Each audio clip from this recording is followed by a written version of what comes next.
bonsoir. N'aie pas peur, d'accord? Mais c'est pour ça, puisque depuis que tu es ici, depuis 2 jours, tu causes avec ça, tu ris. Même si maintenant, tu commences à jouer. Il faut que Mélissa soit concentrée. Mélissa, parle-nous. Et quand tu vas parler au fur et à mesure, quand on était à la cuisine, tu as dit que ça fait 10 ans que tu subis cette pression. Presque 10 ans. Presque 10 ans. Et tu n'as pas de copine? Non. J'avais une copine, mais les petits trucs des filles ont commencé à déranger. J'ai coupé les ponts avec elles. Donc, tu parles, c'est moi que tu regardes, d'accord? Oui. Donc, commençons au commencement. Oui. Qu'est-ce qui te dérange? Quelles sont tes choses? Il est question de ton père, de tes parents. Ton père est vivant? Oui. Ta maman est où? Non, ma maman est décédée déjà. Quand ça, maman? En 2005. 2005? Oui. En 2005 jusqu'à maintenant, ça va faire presque 11 ans. C'est 11 ans. 11 ans. Vas-y alors. Bon, avec mon papa, au début ça allait. Quand ta maman est décédée? Non, avant que ma maman est décédée, quand ma maman vivait encore. Oui. C'est quand ma maman est morte que les problèmes ont commencé. Le jour du deuil de ma mère, parce que bon, ils n'étaient plus ensemble, ils ne se sont même pas mariés. Donc il peut dire qu'il était d'abord marié avec une première femme et il a connu ma maman, ils ont juste fait un enfant. Et avec l'autre femme qui a été connue avant ta maman, est-ce qu'elle avait aussi des enfants? Oui, ils ont eu 3 garçons. Donc, et vous connaissez en tant que frère? Oui, on se connaît en tant que frère. Mais elles ne sont plus. Donc, quand ma maman est morte, oui. Le jour du deuil de la maman qu'on a enterré la maman, il est venu au deuil. Oui.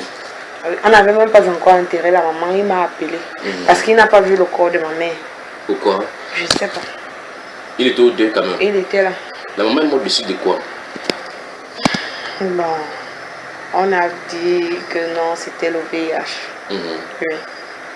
Donc, je ne sais pas. Faut dire, ouais, je ne sais pas. Donc, finalement, avant de mourir, elle souffrait. Elle a beaucoup souffert de maladie. Oui. Elle a vraiment souffert. À un moment, elle parlait, elle disait qu'on demande à mon père de la laisser partir se reposer. Oui. Bon, le jour qu'elle est morte, il est arrivé parce que lui ne venait jamais où elle était. Maman était malade, comme elle était de Mété. Elle est partie chez sa mère. Oui. C'est dans la province dans la région du centre? Oui, du centre, vers Paul Biya là-bas. Paul Biya. C'est un grand-père. Bon, le jour du deuil, le jour que la maman est morte, il est venu. Bon, c'est vrai que ça faisait depuis, on ne se voyait pas. Il envoyait juste l'argent pour moi et la maman prenait. Le papa, lui, travaille quoi? Il était expert comptable et il était aussi le président de la FECA Cyclisme. FECA Cyclisme. Donc la Fédération camerounaise du cyclisme. Oui. Présentement, même il est en prison. Ah, il est en prison maintenant? On l'a arrêté. À cause des malversations? Oui, les opérations de pétroliers. On l'a arrêté, je sais pas. Bon, ce sera une discrétion de demander son nom ou bien tu le suis? Non. Vas-y, parle alors. Ok. Ça veut dire qu'il doit être connu des Camerounais bien même. Oui, on le connaît. Bon, il est arrivé au deuil. Il m'a appelé. Parce qu'il était avec 2 de ses amis. En ce temps-là, il est quoi? Quand ta maman meurt, il travaille quoi? Il est quoi? Son travail même qu'il a appris, il était expert comptable. Oui, vous voulez dire qu'il avait déjà le poste de FECA cycliste? Oui, il avait déjà, c'est le 2 jours après qu'on devait le nommer ministre des Sports. Des Sports, oui. À la place d'Ismaël. Je ne connais pas. Oui. Il est arrivé, il m'a appelé. Il m'a dit non, ta mère est morte, tu sais que c'est elle qui... Parce que normalement, avant de mourir, elle a dit à ma... Alors tu as dit que ça s'appelle comment? Et celui qui a mis le nom Mélissa, parce que ça sonne... Non, c'est ma mère. Ok. C'est ma mère. C'est ma mère qui m'a donné le nom. Ma maman a dit à ma grand-mère que si elle meurt, qu'on n'accepte jamais que j'aille habiter chez mon père. Entre temps, tu habites où? chez lui. Bon, permets-moi de poser une question, d'accord. Vous êtes combien à aider ta maman? De ma maman, je suis unique. Unique, donc ça veut dire que lui ayant marié ta maman, enfin, ayant rencontré ta maman, c'est seulement toi qu'il a eu. Oui. Et en temps, ta maman, il n'a pas épousé officiellement ta maman. Non. Et tu as son unique fille avec sa maman, avec ta maman. Oui. Mais ta maman aussi, par la suite, a les enfants avec quelqu'un. Donc tu es unique à ta mère. Oui. Et donc ta maman dit, alors qu'elle est agonisante, elle dit à sa maman aussi, que si elle décède, que tu ne peux pas habiter là-bas. Oui. On lui a posé quelque chose. Pourquoi ta maman dit ça? Apparemment, on lui a proposé la question. Donc personne ne sait pourquoi elle a dit ça. Oui, personne ne sait. Il n'y a pas de confidence par rapport à ta maman que ta maman a dit sur. Bon, ma grand-mère me racontait souvent que ma maman leur a dit un jour que il faisait les sacrifices pour avoir l'argent qu'il avait. Donc, c'est qui dit ça? C'est la grand-mère qui dit? Ma mère, oui, c'est ma grand-mère. Donc, c'est ma mère qui raconte ça à ma grand-mère. Oui. Et ma grand-mère m'a raconté. Ok, et ta grand-mère, elle est encore vivante? Oui, elle est vivante. Et elle t'a relaté cela? Oui. Et elle t'a dit également l'interdiction que ta maman avait dit? Oui, elle m'a dit. Et comme dans la famille de ma mère, donc nous sommes une famille pauvre, personne n'a vraiment le moyen, chacun a sa petite famille, tout le monde s'occupe de ses enfants, ce n'est pas que tu vas regarder l'enfant de l'autre. Oui. Et quand ma maman était morte, je voulais continuer l'école.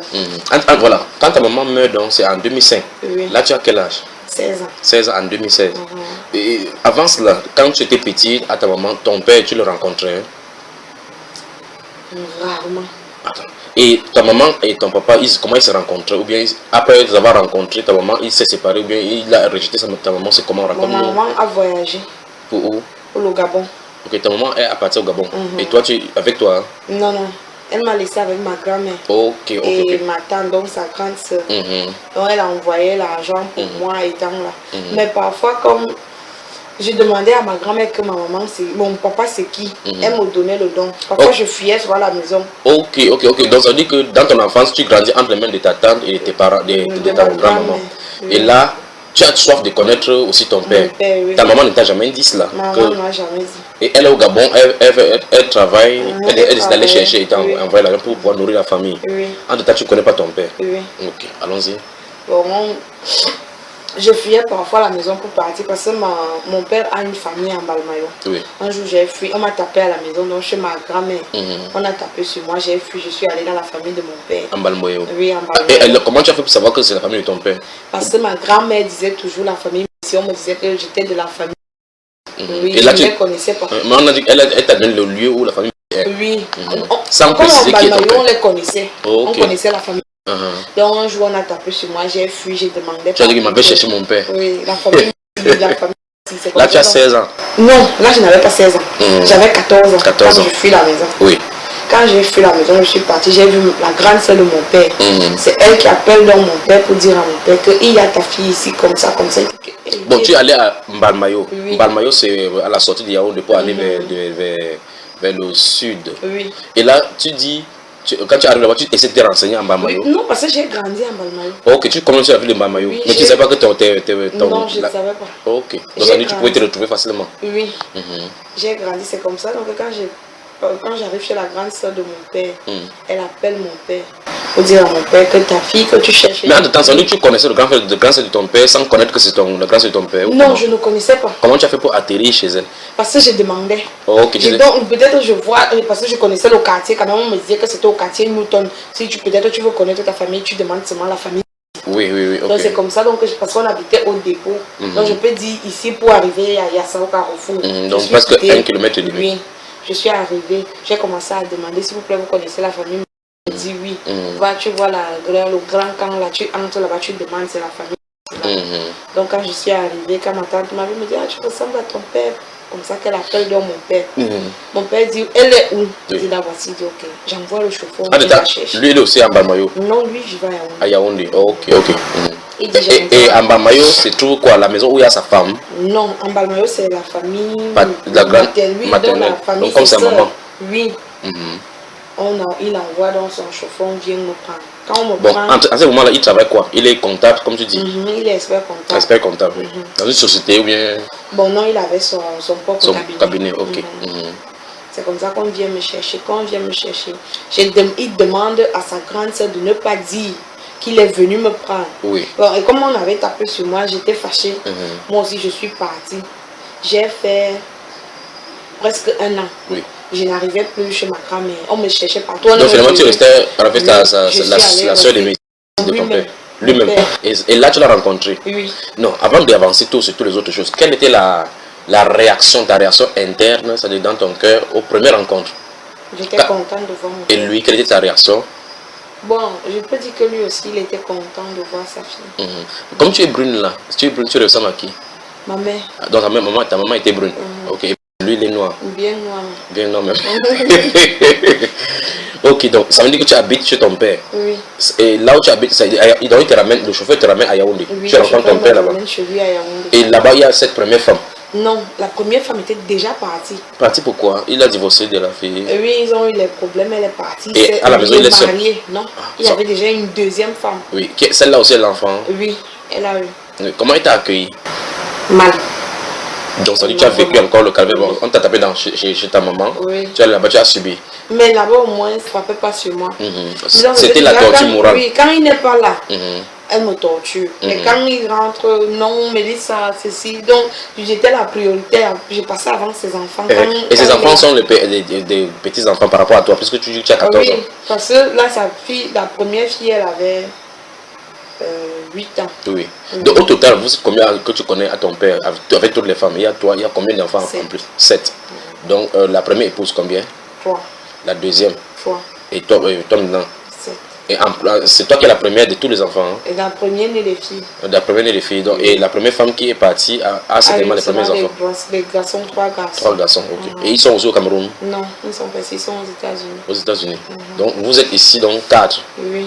Les filles? Les filles. Ok, allons-y. Et donc, tu es dans cette maison, ça se passe bien avec ton père, quand ton père rentre? Oui, ça se passait bien. Entre-temps, chez vous, ta maman n'a pas voulu chercher à savoir où tu te trouves? Ma maman a demandé à ma grand-mère qu'est-ce qui s'est passé. On a dit que non, Mélisse est partie, on ne sait pas où elle est partie. On l'a même cherché dans la famille de son père. On dit que non, on ne sait pas, elle n'est pas passée. Ils ont caché là-bas pour dire que tu n'es pas... Ils ont caché. Bon, un jour, donc, il a voyagé. Oui. Mon père a voyagé. Je suis restée avec sa femme. C'est comme ça, donc sa femme aussi, les problèmes restent. Oh, il y a eu les problèmes, elle m'a mise dehors. C'est comme ça que je repars en Balmayo. Toujours en Balmayo, chez la Non, chez ma grand-mère. Je retourne dans la famille de ma mère. Là, on t'a d'abord tapé là? Oui. Ok. Quand j'arrive là-bas, la grand-mère me demande que c'est comment on t'a déjà cherché partout. Ça, c'est après combien de temps? C'est-à-dire, tu as fait combien de temps avec ton père avant qu'il y ait ce problème-là? J'ai fait presque 1 an là-bas. 1 an. Oui. Ah, mais avant de quitter là, comme tu avais fugué, c'est ça qu'on dit, chérie? Quand tu avais fugué là, tu fréquentais? Hein? Oui. Et quand tu as quitté, tu as quitté, chez ton père, tu continues à fréquenter. Oui. On t'a inscrit quelque part. Là, tu as encore fui même avec l'école. Donc, tu passes ton temps à fuir. Et je remarque que tu as tatoué le papillon sur toi. Donc, tu fuis partout comme le papillon. C'est ça, c'est le papillon, c'est l'esprit papillon que tu as tête. Bon, alors, à l'avançon, donc, maintenant tu reviens chez ta grand-mère. Oui. On t'accueille encore. Oui, on m'accueille. C'est comment bon, j'ai raconté. Puisque là, ta maman n'est pas rentrée du Gabon. Non, ma maman n'est pas rentrée. J'ai raconté une fausse histoire. Oui. Ah, tu n'as pas voulu dire où tu étais? Oui, non, j'ai dit que j'étais chez mon père. Oui. Mais je n'ai pas donné la vraie version de ce que j'ai fait. Pour revenir? Oui. Ok. Bon, on me demande qu'est-ce qui s'est passé là-bas. J'ai dit non, j'étais déjà juste fatiguée de rester là-bas. Et si vous n'avez venu vous voir? Revenir chez ma grand-mère. Mon cœur s'est calmé. Comme vous m'avez énervé, mon cœur s'est calmé maintenant. Mélissa. Déjà, Mélissa, c'est un nom, c'est français ou bien c'est de votre patois? Non, je ne sais pas. Je n'ai jamais cherché à connaître. Si vous voulez savoir ce que ça veut dire, peut-être Mélissa, ça veut dire papillon aussi. C'est un prénom français. Ok, avançons. Bon, c'est comme ça donc on appelle ma mère pour dire que Mélissa est là. Ma mère a appelé. Elle a posé avec moi, elle m'a dit qu'est-ce qui s'est passé. J'ai dit que non, on a tapé sur moi, j'étais fâchée, je suis partie, j'étais chez mon père. Bon, je suis fatiguée de rester là-bas, je suis revenue ici. Elle me dit, tu es encore un enfant. Je ne peux pas te dire ce que ton père fait et ce qu'il ne fait pas. Je ne t'ai pas montré ton père parce que je ne suis pas méchante. C'est parce que je voulais ton bien. C'est ton bien que je veux. Donc si tu es sage, ne remets plus les pieds là-bas. J'ai dit à ma mère que oui, j'ai suivi, je vais plus repartir. Bon. C'est comme ça donc que ma grand-mère, comme mon grand-père travaillait en Balmayo, lui part donc en retraite. Et elle dit donc à ma tante, donc la grande soeur de ma mère, que bon, comme moi je vais aller au village, viens chercher Mélissa, tu montes avec elle à Yaoundé, tu restes avec elle. Ma mère dit qu'il n'y a pas de problème, je vais t'envoyer l'argent, tu vas souvent t'occuper d'elle, tu me dis ce qu'il faut pour elle. Elle accepte. Elle vient me prendre, ma femme, elle descend au village, on monte à Yaoundé. Bon, c'était là, on était bien. À un moment, ma maman a commencé à envoyer l'argent pour m'inscrire à l'école, elle ne m'inscrivait plus à l'école.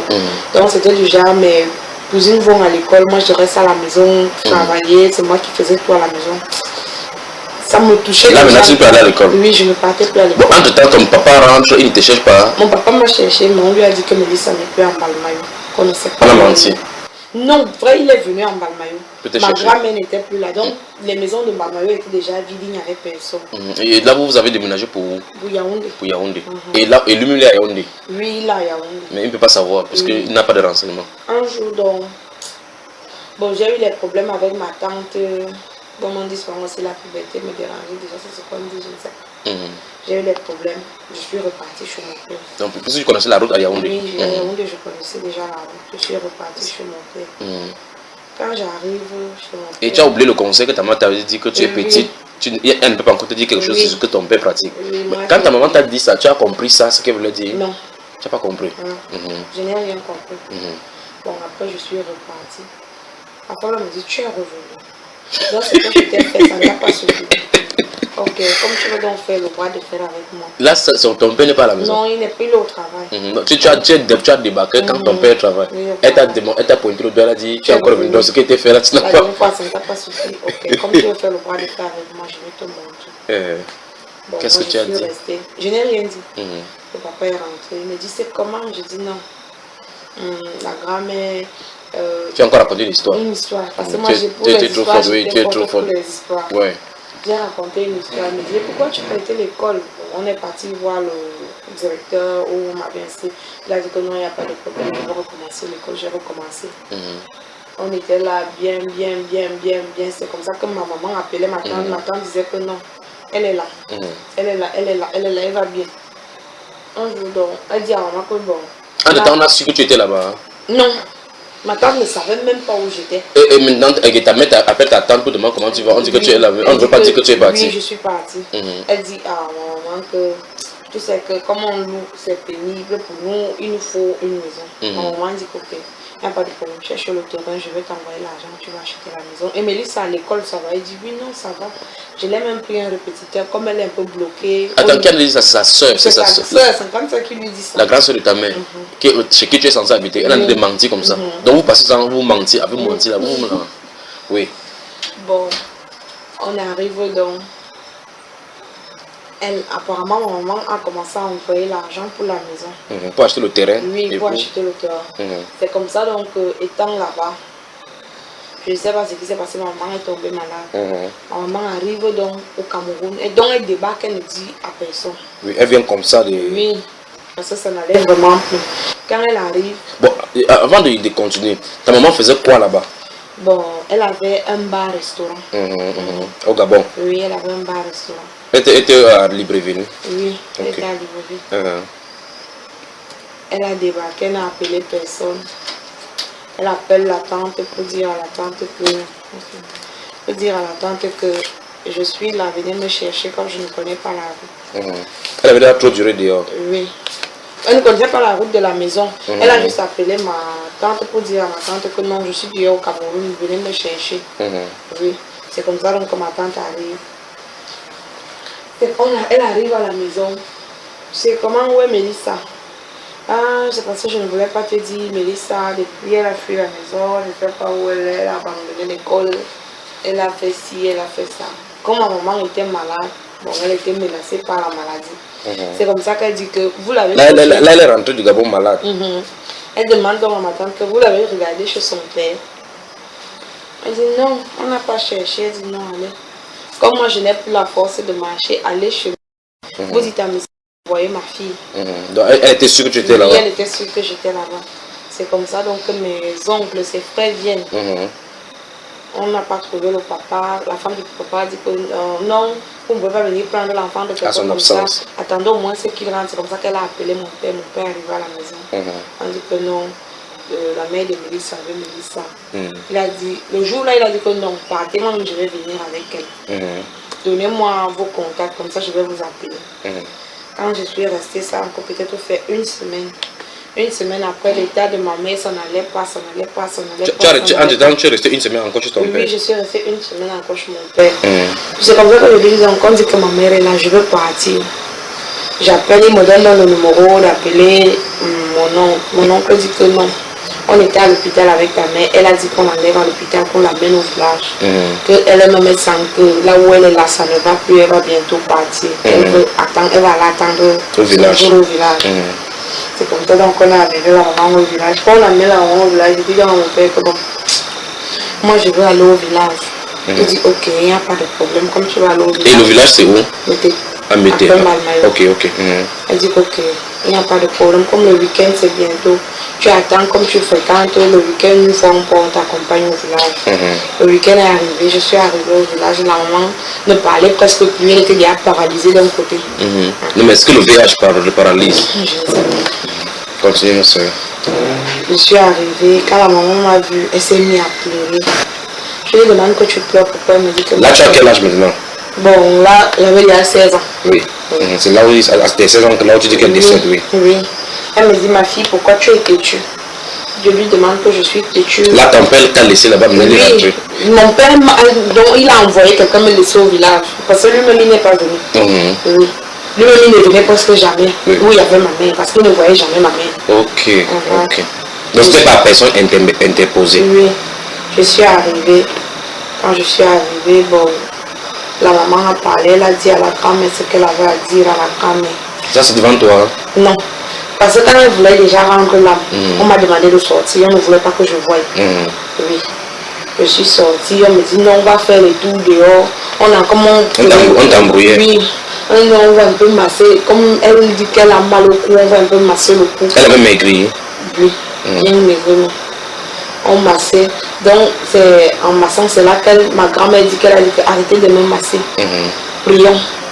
Donc, c'est quand ils ont commencé à prier, elle est morte dans la prière. C'est comme ça que je suis, comment les gens sont en train de pleurer à l'intérieur. Et on a dit qu'elle ne veut pas qu'on mette son corps à la mort. Oui.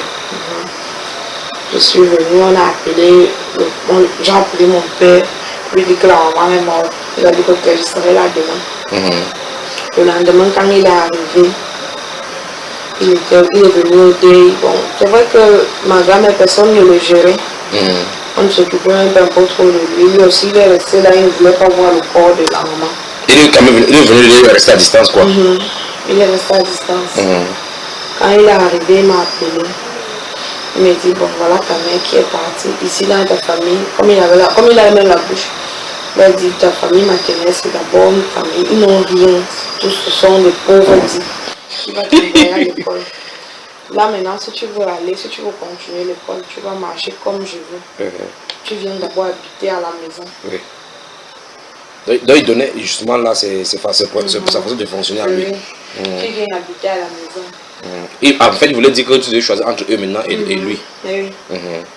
C'est comme ça donc que je vois ma grand-mère. Je dis à ma grand-mère que moi j'ai envie de continuer l'école. Ici, tu vas me Et à ce moment-là, tu fais quelle classe? J'étais comme je faisais la technique. Oui, j'allais en deuxième année. La grand-mère me dit que tu vois là maintenant on n'a pas l'argent, il faut que tu supportes, tu attends d'abord quand même si l'argent de ton grand-père peut sortir pour qu'on t'envoie à l'école. L'argent de ton grand-père comment? L'argent de la retraite, comme son argent n'était pas encore sorti. Oui. C'est comme ça donc que je dis à la grand-mère que moi je pars chez mon père. Donc tu prends ta décision? Oui.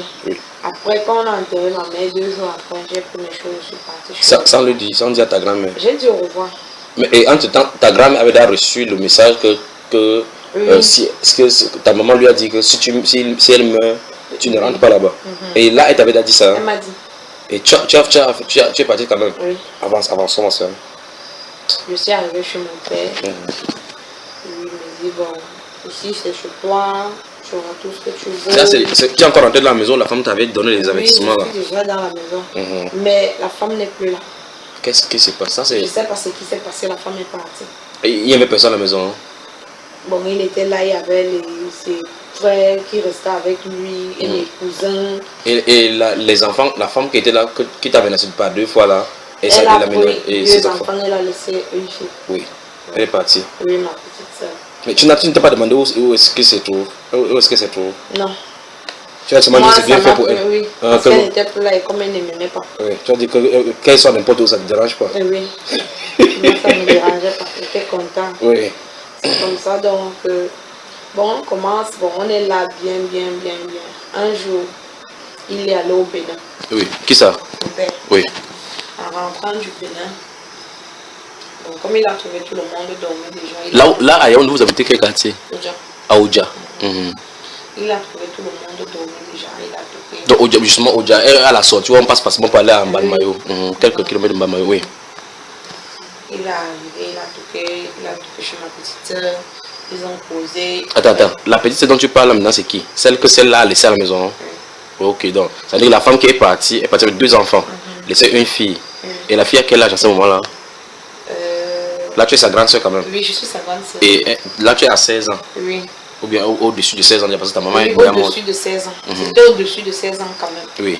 Et je me souviens plus bien de son âge, mais j'étais son grande soeur. Oui, mais elle était déjà une fille qui va être à la puberté. Bon, les petits seins commençaient déjà à passer. Oh, ok. Mais comme on a un peu le poids chez nous, elle était déjà un peu... On peut croire que c'est une très grande fille. Oui. C'est comme ça qu'il arrive, il est allé dans sa chambre. Après, il vient, il toque chez moi, j'ouvre. Chacun a sa chambre. Oui. Il est arrivé, il s'est assis, il me dit ça va. J'ai dit oui, ça va. Il me dit bon, c'est bien parce que tu es éveillé, il faut que je te parle. J'ai dit à parler à ta soeur, elle est d'accord. Oui. Là, elle vient de parler face à face avec toi dans ta chambre. Oui. Je lui demande qui y a déjà encore. Elle me dit non, Seigneur. Mais ça, tu as peur de quelqu'un ici? Pourquoi tu parles, tu baisses la voix? Tu es dans notre chambre et c'est rien ne t'arrivera. Tu es à Douala en plus, n'est-ce pas? Sens-toi à l'aise, d'accord? C'est mon épouse ici, non? Elle s'appelle comment? C'est grâce. Toi et elle, vous avez causé. Tu l'as aimée. Oui, j'aime. Elle est sympa. Elle est sympa. Mais quoi, peut-être qu'elle est dérangée? Non. Tu ne l'as pas dérangée? Non. C'est passé aussi, n'est-ce pas? Merci. Elle t'a bien prise. Tu as vu que depuis que tu es venu, je suis occupé, je suis en l'air. Donc tu as dit que je me réfugie chez la sœur Grâce. Que le gars là, on ne sait pas comment il est insaisissable. Ok, vas-y, parle alors. Donc ton père vient te voir en rentrant du travail, il vient toquer à ta porte. Il avait voyagé, il était au Bénin. Ah, il était au Bénin, c'est à son retour du Bénin. Oui, à son retour du Bénin. Et il a quitté le Bénin, il a quitté la maison pour le Bénin. Vous saviez qu'il est parti au Bénin? Oui. Il vous a dit? Oui. Oui. Et il partait au Bénin pour son travail. Oui, c'est ce qu'il a dit, oui. Quand il rentre donc, il arrive, il me dit c'est bien parce que tu es éveillé. Oui. J'ai posé avec ta petite soeur. Oui. Ta soeur, elle est d'accord. Oui. Donc c'est avec toi maintenant que je vais poser. Il faut qu'il en débatte avec toi. Oui. C'est comme ça que je lui pose la question qu'il y a un problème. Il me dit non, ce n'est pas un problème, mais ça va dépendre de toi si tu veux que ça devienne un problème. Ça nous sommes en quelle année exactement? Tu te souviens? C'était en 2000.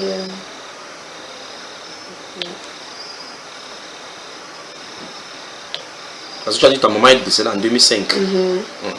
C'est juste en 2000. Je dis vrai, je me souviens plus bien de la date. Bon, de toute façon, là, il est quoi? Il est comptable dans son cabinet ou bien qu'il est déjà président de la FECA Cycliste? Il est déjà à la FECA Cyclisme. Donc, il a travaillé dans le secteur. Il venait juste d'entrer. Ok. C'est comme ça, donc, il me dit que ça dépend de toi. C'est toi qui va faire que ça devienne un problème. Je lui dis, il y a quoi? Il me dit, en fait, c'est pour vous dire que... Pour te dire que... Vas-y, parle. Prends courage, d'accord. Ne pleure pas, d'accord.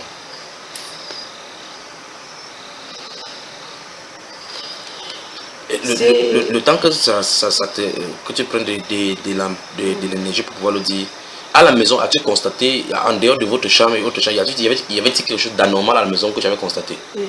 Qu'est-ce que tu avais constaté? Raconte l'environnement de la maison et autres. Bon, parfois tu es dans ta chambre. Une fois j'étais aux toilettes. Donc j'étais assise aux toilettes. Le serpent sortait derrière Comment ça s'appelle encore au niveau où on se brosse les dents là. Oui. Quand on brosse les dents, on oui. verse l'eau. Oui. Comme moi j'étais au niveau des toilettes, j'étais assise. J'étais assise sur les toilettes. Sur les toilettes. Oui, et là, à côté, c'était là où on se brosse les dents. Et dans une maison moderne. Oui, dans ma chambre. Oui. Oui, à l'intérieur de ta chambre. Dans ma chambre, oui. Oui. Le serpent sortait d'où? Le serpent venait de derrière où on se brosse souvent les dents. Mais est-ce qu'il y a un trou là-bas? Je ne sais pas, il n'y a pas de trou. C'est juste la partie vide, là, qui descend, la partie qui descend, on se pose là, ça descend. Oui, c'est là derrière que ça venait. Et le serpent regardait quoi? Ça venait sur moi. Oui. Quand je soulève les yeux, je vois le serpent. C'est comme ça que j'ai cru que le serpent, quand je sors, quand les gens viennent, le serpent avait déjà disparu. On a cherché, on n'a pas vu. Oui.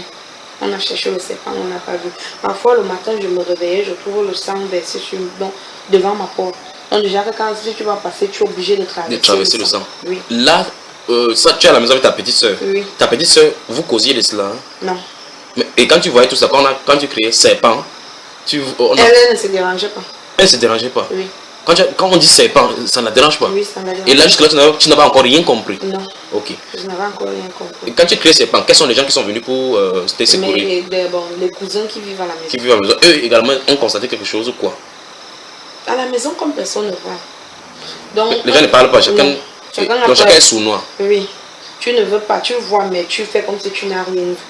C'est comme ça que les gens de la maison sont. C'est terrible, hein? Ok, donc en dehors du serpent, le sang, qu'est-ce que tu as encore constaté? Une fois, je suis entrée dans sa chambre, il n'était pas là. Oui. J'ai trouvé un cercle. Donc, on a fait un cercle au milieu, on a fait un truc comme l'étoile. L'étoile, un pentagramme avec les bougies rouges. Bougies rouges, oui. Donc, quand j'ai vu et sa chambre était vaste? Oui, il a une grande chambre. Bien grande. Et c'était la première fois que tu entrais dans sa chambre? Non, j'entrais souvent, mais le jour là, je ne sais pas. Mais il avait seulement ouvert, il a oublié la... Sûrement qu'il a oublié parce que le jour là, je voulais aller voler l'argent. Donc, je suis aussi un peu...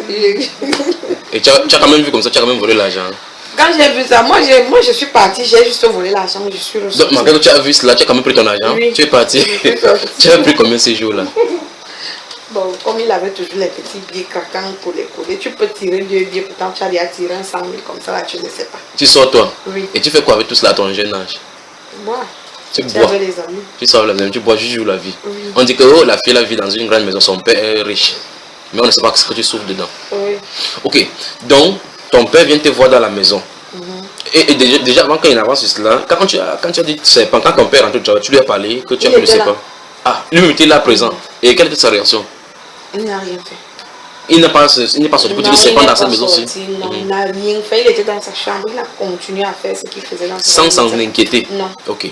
Bon, maintenant, le jour dont Fatidique vient te dire que j'ai déjà parlé avec ta soeur, oui. Et elle est d'accord, il manque seulement toi maintenant.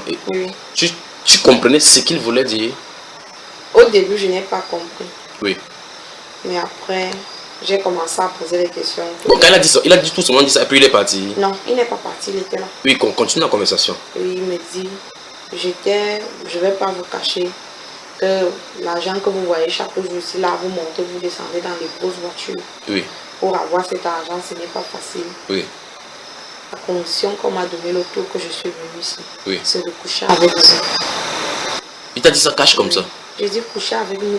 Ton père géniteur? Mon père. Je lui dis que donc, ma petite soeur, je lui rappelle, je l'ai appelée Onela, donc comme elle s'appelle Onela, je dis Onela a accepté. Il me dit oui. Et j'ai dit à Onela qu'elle ne va manquer de rien. Toi aussi, si tu acceptes, tu ne vas manquer de rien. De rien. Mais là, si tu refuses, justement, parce que je vais te rendre la vie difficile.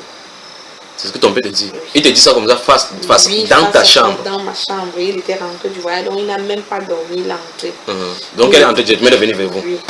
Il me dit, je te laisse le temps de réfléchir. Et si tu es sage, prends une bonne décision. Il le sortit quand il le sortit. Avant de te parler là, il était d'abord chez Onela parler. Il était donc, chez Onela. comme Onela aussi dans sa chambre, oui. Il allait la voir et il a dit que Onela a accepté. Oui. Ok. Bon, tu n'étais pas dépassé? Ça m'a un peu traumatisé. J'ai passé toute la nuit à pleurer que comment mon pauvre père veut coucher avec moi. Quand tu le regardais, comme tu as dit que la première fois que tu l'as vu, tu l'as vu. Je ne l'ai pas reconnu. Pourquoi? Le jour-là, je ne l'ai pas reconnu. Il t'a dit ça, il t'a regardé dans les yeux? Oui, il me regardait dans les yeux, il n'a même pas bon, attends, je pose la question. Ma fille. Nous sommes entre peut-être 16 ans, 17 ans, 18 ans là maintenant. 18 ans. 18 ans. Oui. En 7 ans, tu as connu un homme? Bon, non. Donc là, tu es encore vierge. Oui. Et il sait que tu es vierge. Oui, il savait. Comment il savait que tu étais vierge? Parce que chaque fois, il nous amenait à l'hôpital. Ce n'est pas pour rien que ça ne pose la question, parce qu'il voulait le sang de la virginité. Il nous amenait à l'hôpital. Oui. Voir un gynécologue pour voir, dire, regarde mes filles, je veux savoir si elles ne font pas encore les nouvelles choses. Il faut qu'elles sachent qu'il y a les maladies dehors. Ah, il faisait comme un bon père. Oui, un bon père. Le type aussi, bon, non, elles sont encore bien, il nous ramène à la maison. Et par conséquent, tu avais peur de coucher avec un garçon? Oui. Sachant que si je couche avec madame, ça va. Avant, j'étais un garçon raté. Oui. Donc, tu fais comme les garçons. Oui. Je jouais au foot, je n'ai pas vu que les seins, bon. C'est un garçon venu, c'est que si un garçon venu, tu devais lui dire 4 mots. Comme. Oui. Bon. Tu dis cette nuit-là, tu n'as pas reconnu ton père. Oui. Et quand il a parlé, il est sorti. Oui, tu n'es pas allé voir, tu as dit ta petite s'appelle Ornella. Ornella, oui. Tu es allé la voir pour savoir vraiment pour. Non, je n'ai pas vu Ornella, j'ai juste fermé ma porte, je me suis couché le lendemain, j'ai appelé Ornella. Oui. Et dans la nuit, tu as dormi comment? Tu as rêvé? Non, la nuit, je n'ai pas rêvé. Oui. Je n'ai fait aucun rêve. Tu as dormi? Oui, j'ai dormi. Le lendemain, j'ai appelé Ornella. Entre-temps, ton père est allé au travail, Oui. il est sorti, oui. Oui, il est sorti. Ornella, oui. Le paquet t'a parlé, oui. Il t'a dit quoi? Ça me regarde. Ça ne te regarde pas. Attends, on a fait quelle classe à ce moment-là? Non, Ornella avait déjà refusé l'école. Ornella a refusé l'école étant trop jeune. Donc elle ne partait pas à l'école? Oui, elle fuyait l'école. Donc elle dit de façon orgueilleuse que ça ne te regarde pas? Oui, elle me dit que ça ne te regarde pas. Donc c'est sûr que ton papa l'a briefé en disant qu'il faut faire attention avec ta soeur? Oui. J'ai dit ok. Avant cela, que tu nous poses cette question-là, toi et Ornella, vous vous entendez bien? À la maison, l'atmosphère à la maison. On s'entendait. Vous sortez ensemble souvent? Oui, oui. Mais pour ce cas-là, elle n'a pas répondu? Oui. Ok, elle n'a pas répondu. Bon, il est resté là. Je me dis qu'il a commencé ça avec Ornella. Oui. Oui. À un moment, il m'a un peu laissé tranquille. Oui. 20 ans, 21 ans, 22 ans. Toujours dans la même maison? J'étais dans la maison.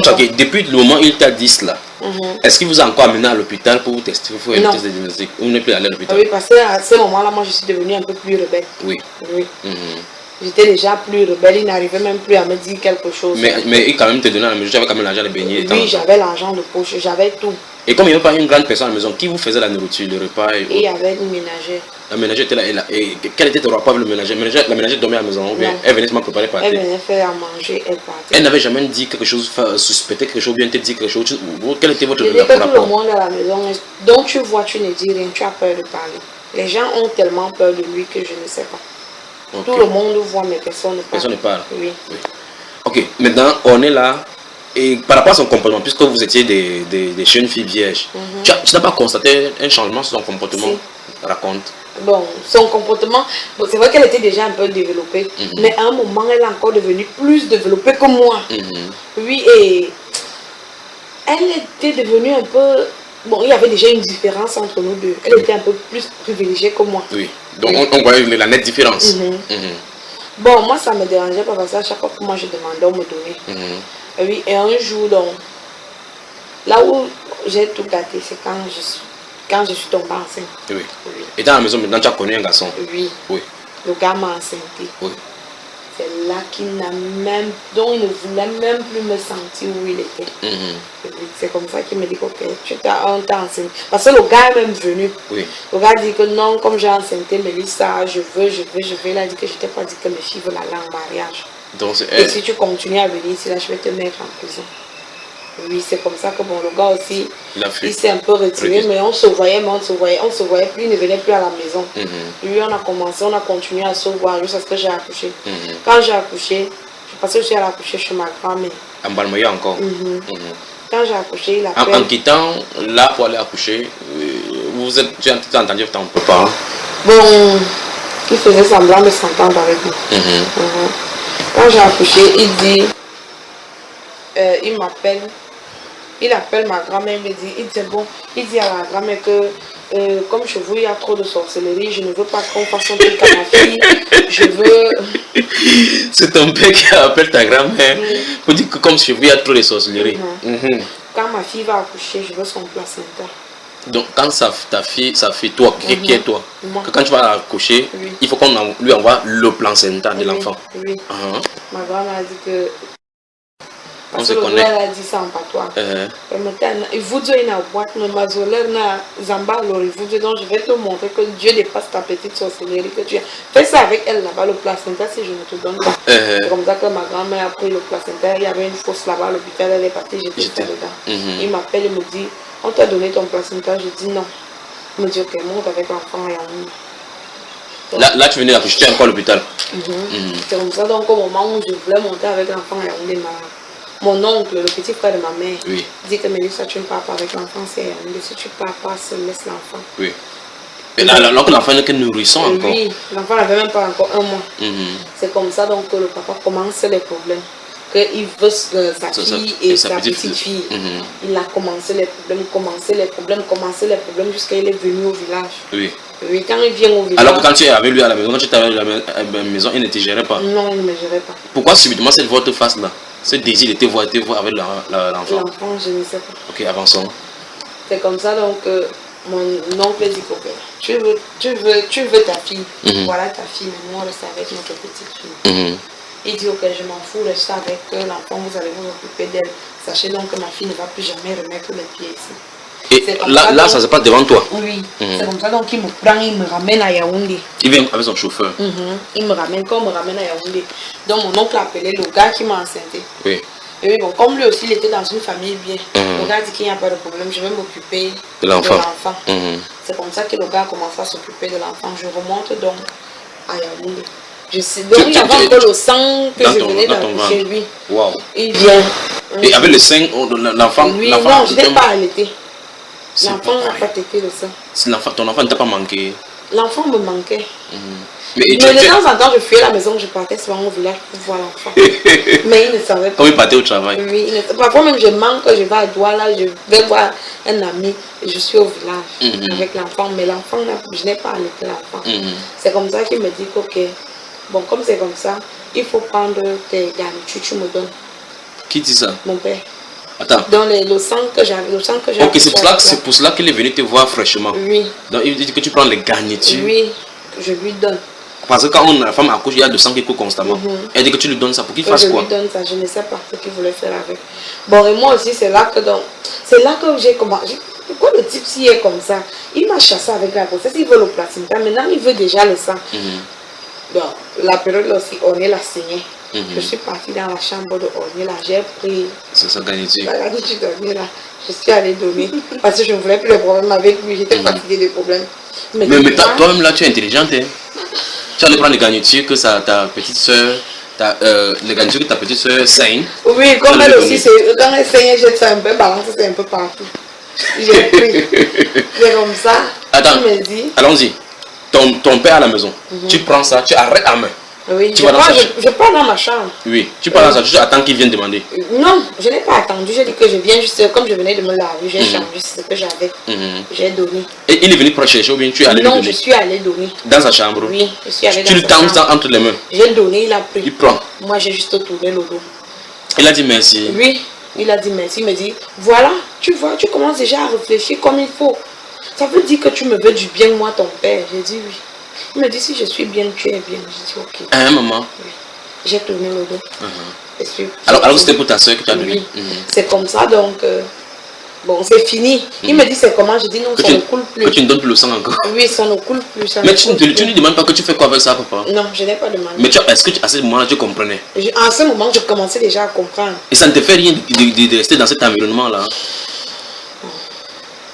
Ça ne me dérangeait pas. Tant que moi, on me donnait l'argent, ça me dérangeait tranquille. pas. Je suis sûr, quand tu dis tant qu'on me dérange, tant qu'on me donne l'argent, ça ne me dérange pas. Voici, c'est ton âme qui est en jeu. On pouvait te tuer n'importe comment. Tu es ton enfant, tu es comme ta maman et moi. Mais à cause de l'argent, tu vois effectivement que tu étais maintenu là-bas. Donc, quel conseil peux-tu donner aux jeunes filles qui peuvent nous écouter et qui traversent ces moments, les moments difficiles où il manque d'argent, mais qui sont avec un sorcier? Qu'est-ce que tu peux leur dire maintenant avec le recul, avec ce que tu as reçu comme enseignement derrière ça? Est-ce que quelqu'un va rester à cause de l'argent au prix de perdre son âme? Non, non. C'est vrai que l'argent, quand tu as l'argent, ça fait un petit bonheur pour un petit temps. Mais à un moment, ton âme, toi, tu restes tranquille. Tu dis, Seigneur, qu'est-ce que je suis même en train de faire? Quelle vie je suis en train de mener là? Oui. Tout ça pourquoi? Parce que je veux l'argent. Donc. Et pendant qu'on est ton père là, est-ce qu'il était membre d'une église quelconque? Oui. Où ça? Les églises orthodoxes. Église orthodoxe. Oui. Donc église catholique orthodoxe. Pas catholique, romaine. Attends. Je crois soit romaine, quelque chose. Bon, il allait dans quelle église? C'est écrit dans quelle partie? Le nom de ça c'est quoi là-bas? Bon, c'était juste, je savais que. Bon, parce que moi je ne partais jamais là-bas. Moi j'étais protestante, c'est là-bas que je partais. Tu protestais pendant qu'il orthodoxait? Oui, il était orthodoxe. Oui. Bon. Et il y a les prêtres qui venaient souvent à la maison. Oui. Les prêtres, ils s'habillaient comment? Des longues robes noires là, avec les trucs. C'était des blancs. Parce qu'il n'y avait pas de noir. C'était juste les blancs, les longues robes, avec le petit truc des prêtres qu'on met souvent à l'intérieur. Avec les longs chapeaux. Ils venaient à la maison faire quoi? Prier à la maison, parfois ils s'enfermaient, il avait une pièce là-bas dedans, ils s'enfermaient, ils priaient, ils faisaient leur truc là-bas. Et tu pensais que c'était Dieu qui priait? Non. Quand tu regardais ces gens-là, ils venaient faire quoi certainement? Moi je me dis que c'était ces gens avec qui ils faisaient les incantations mystiques là. Et maintenant, le dimanche, lui-même partait aussi à la messe. Oui. Et quand il parle à la messe, vous avez des gens aussi qui du bas peuple qui sont à la messe avec eux. Est-ce qu'ils savent que c'est la sorcellerie qu'ils font? Je ne crois pas. Les gens ne sont pas au courant. Non. Ok. Donc on se retrouve au niveau où tu donnes la couche, le retour à ton père. Et puis il dit maintenant que voilà, tu es intelligent. Oui, si moi je suis intelligent. bien, toi aussi tu es bien. Yes, tu es bien. Là il est content de toi que sa fille a compris. Oui. C'est comme ça donc un jour, je ne sais pas quel problème il a eu avec Ornella. Oui. Ornella vient donc vers moi. Ornella me dit, Mélissa, je suis fatiguée. Je dis, tu es fatiguée, que tu as quoi? Tu as problème avec ton père, tu es fatiguée. Tu ignores que quand il a les problèmes, il est sur tout le monde. Elle me dit, non, ce n'est pas ça. Je dis, c'est quoi? Elle reste tranquille, après elle me dit, non, ça va. Mais je vais te dire que tu as fait un bon choix. Je dis, quel choix encore? Donc maintenant, là, elle s'ouvre. Oui. Elle veut s'ouvrir. Donc, Oui. alors qu'initialement, elle t'avait balayé Oui. de la main. Je lui dis, quel choix? Il y a quoi? Elle me dit, non, laisse tomber. Elle me sort. Oui. Elle s'enferme dans sa chambre. Je parle, on est là, elle ne me parle pas. On est là, elle ne me répond même plus. Bon, j'ai laissé. Bon, peut-être, je peux dire, quelques années après encore, Oui. il revient, il me dit, bon, parce que c'est là qu'il a eu les problèmes. Il part en prison. Oui. Il Bon, me attends. dit, Durant ce moment-là, tu lui as donné la couche une seule fois. Oui. Il a pris le sang. Il n'a pas constaté que ce n'était pas ton sang. Je ne sais pas. Maintenant, Parce qu'à une période, quand j'ai fait ça, peut-être même un mois après, il m'a détesté. il t'a détesté. Oui. Peut-être, ça veut dire qu'il Il m'a dit que la sorcellerie que tu fais dans cette maison, toi-même, ça va retomber sur toi. Ah, que toi-même, tu ne faisais rien. Oui, moi, je ne faisais rien. Il te dit que la sorcellerie que tu fais dans cette maison, ça va retomber sur Oui, toi. ça va retomber sur moi. Qu'est-ce que tu faisais? Rien. Mais il y avait parfois les jours où le Saint-Esprit entrait à moi, je priais, je lisais la Bible. Et quand je lis la Bible, lui et moi, on a les problèmes. Il savait ça. Lui, il ne m'aimait pas. On peut faire 1-2 mois, on ne se parle pas. Moi, ça ne me disait rien. Moi, ça ne me dérangeait même pas. Mais là, tu savais que ton père était un sorcier. Oui, c'est là que j'ai commencé à soupçonner qu'il est sorcier avec ce que ma mère a dit qu'il faut. Et là, il était à la maison, là, tu t'es rappelé maintenant ce que ta grand-mère t'avait dit. Oui, et à un moment, j'ai commencé à faire les rêves bizarres. Quels sont les rêves que tu faisais par Donc, exemple? le serpent vient pour coucher avec moi. Oui. Je suis couchée, le serpent s'enroule sur moi, il veut m'avaler. À un moment, je commence à crier que Seigneur, aide-moi, mon Dieu, mon Dieu, mon Dieu. Quand je commence à crier mon Dieu, une fois, j'ai fait le rêve là. Donc, Élie, il était en prison. Oui. Il était déjà en prison. Oui. Oui, que le serpent m'avalait déjà. Le serpent m'avait déjà avalé à nouveau. J'ai commencé à pleurer que mon Dieu, mon Dieu. Quand j'ouvre les yeux, Oui. quand j'allume la lumière, Oui. je vois sa silhouette devant moi. La silhouette. Oui, donc j'ai vu son visage, il était là comme s'il était vraiment là en vrai. Je dis comment le type, s'il est en prison, comment il vient encore sortir devant moi? Oui. C'est comme ça que j'ai laissé la lumière allumée, j'ai pris la Bible, j'ai commencé à lire la Bible, je n'ai plus dormi. Sa silhouette était debout. Oui, il te debout regardait. devant moi, il me regardait, il me fixait, le serpent était en train de vouloir m'avaler. Attends. Là, il était là physiquement et le serpent était à côté. Donc, dans le rêve, Oui. le serpent m'avalait. T'avalait. Oui, il m'avait presque avalé, tu étais au niveau des reins. Oui. C'est quand Et quand tu t'es réveillé de ce songe-là, tu as enlevé la lumière que tu vois physiquement maintenant sa silhouette. Physiquement, je vois sa silhouette. Et il est tenu devant toi. Il est tenu Après, devant la moi. silhouette va où? Ça a disparu. Là, on sait, Mélissa. Mais après ce témoignage-ci, on va prier pour toi. Ne t'inquiète pas, tu seras délivré. Oui. Totalement. Et qu'il n'y aura absolument rien. On va voir la direction du Seigneur, comment on va faire par rapport à ton établissement, comment tu vas, là où tu vas rester. D'accord. Mais il faut qu'on nous creuse dans les profondeurs pour que tu dises. Parce qu'il y a beaucoup de choses qu'au fur et à mesure que tu en as délivré, ça te revient. Ta petite soeur, au niveau où ta petite soeur va dans la chambre, elle voulait te dire quelque chose. Oui. Elle vient vers toi et dit que tu as fait le bon choix. Oui. Maintenant, elle se fâche. Là, ton père n'est pas encore en prison. Si, il est en prison. À ce moment-là, Oui. quand Aurélie réagi comme ça, ton père est en prison. Oui, il venait d'aller en prison. Ok. Il venait juste d'aller en prison. D'aller en prison. Oui. Ok. Et depuis le moment, je vais dire, depuis le moment où tu lui as donné la couche de le truc des serviettes hygiéniques de ta petite soeur, jusqu'à ce qu'il aille en prison, est-ce qu'il t'a harcelé encore d'une certaine façon?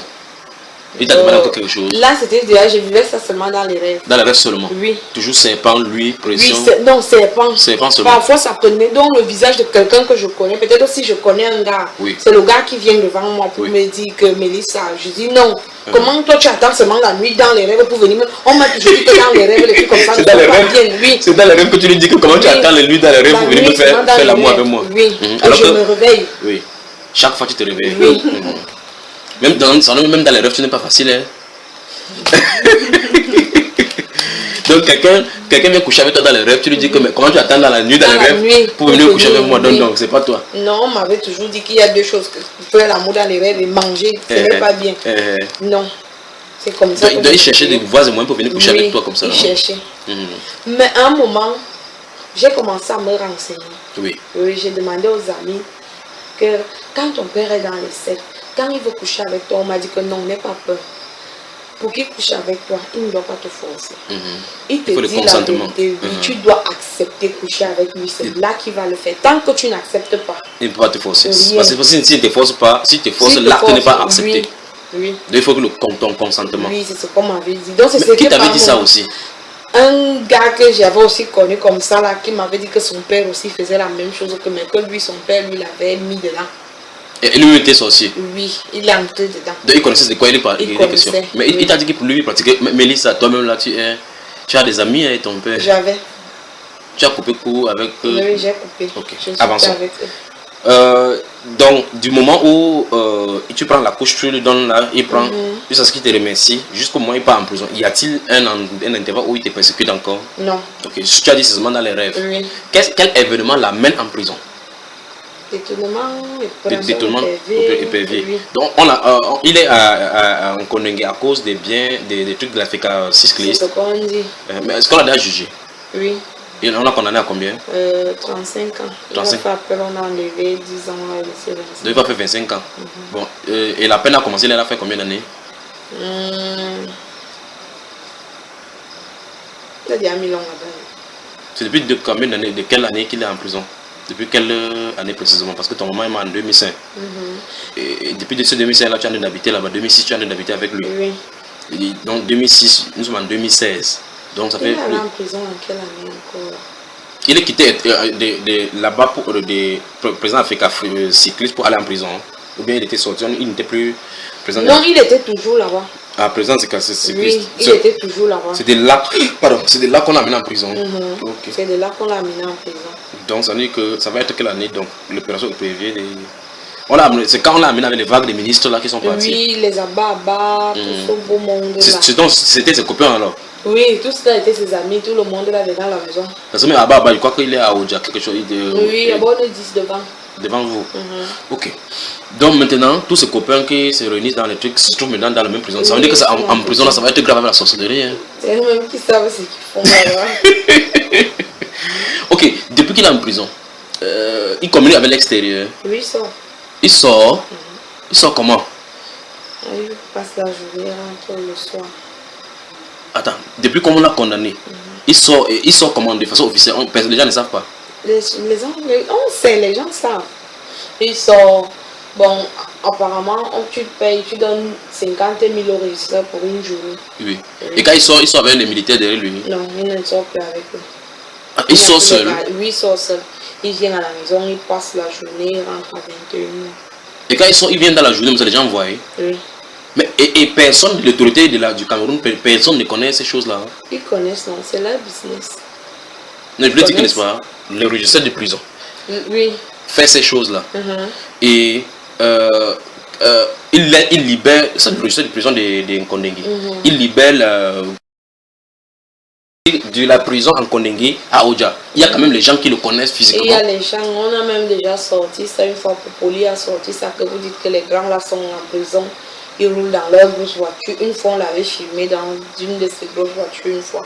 C'est sorti dans Popoli. Et jusque-là, il continue à sortir? Oui, il continue. Et même le président de la République n'a rien dit par rapport. Je ne sais pas. Là-bas, je ne connais pas leur politique. Bon, ok. Donc, on l'a enfermé pour 20, tu as dit pour 25 ans. Parce que c'est 35 ans. Puis il a fait appel, on a réduit la peine de 10 ans. Maintenant, 25 ans de prison, mais il continue à sortir. Et ils sont constamment combien de fois. Bon, l'argent. Il sort le lundi, mercredi, vendredi, samedi. Donc, il sort 4 fois par semaine. 4 fois. Les autres jours, toujours, il est à l'intérieur. Oui, et en dehors de lui, là, les autres ministres aussi, qui sont là, ils sortent ici. Ils sortent. Mais ça, tu me surprends. Les autres sortent aussi. Comment tu sais aussi l'autre là? Parce que tes amis, certains viennent souvent manger à la maison. Qui par exemple? Il y a, comme je ne connais même pas bien leur nom là, il y a un là, le Ouacho qu'on avait arrêté dernièrement là. Il y a un Ouacho qu'on a arrêté. Celui qui était avec Kafour. Il y a Mohamed. Non, il y a un là, il était quelque chose aussi dans leur gouvernement là. Ils sont pleins qui viennent souvent à la maison. Ils passent, parfois même ils viennent la journée, ils passent la journée là à la maison. Ils causent là-bas. Oui. Ils causent de quoi à la maison? Les gens parfois ils ramènent souvent les petites filles, s'enferment avec les petites filles là-bas, ils font leurs choses, après ils ressortent et partent. Tous les ministres là? Oui. Je ne sais pas là où ton témoignage va nous entraîner, mais je pose la question.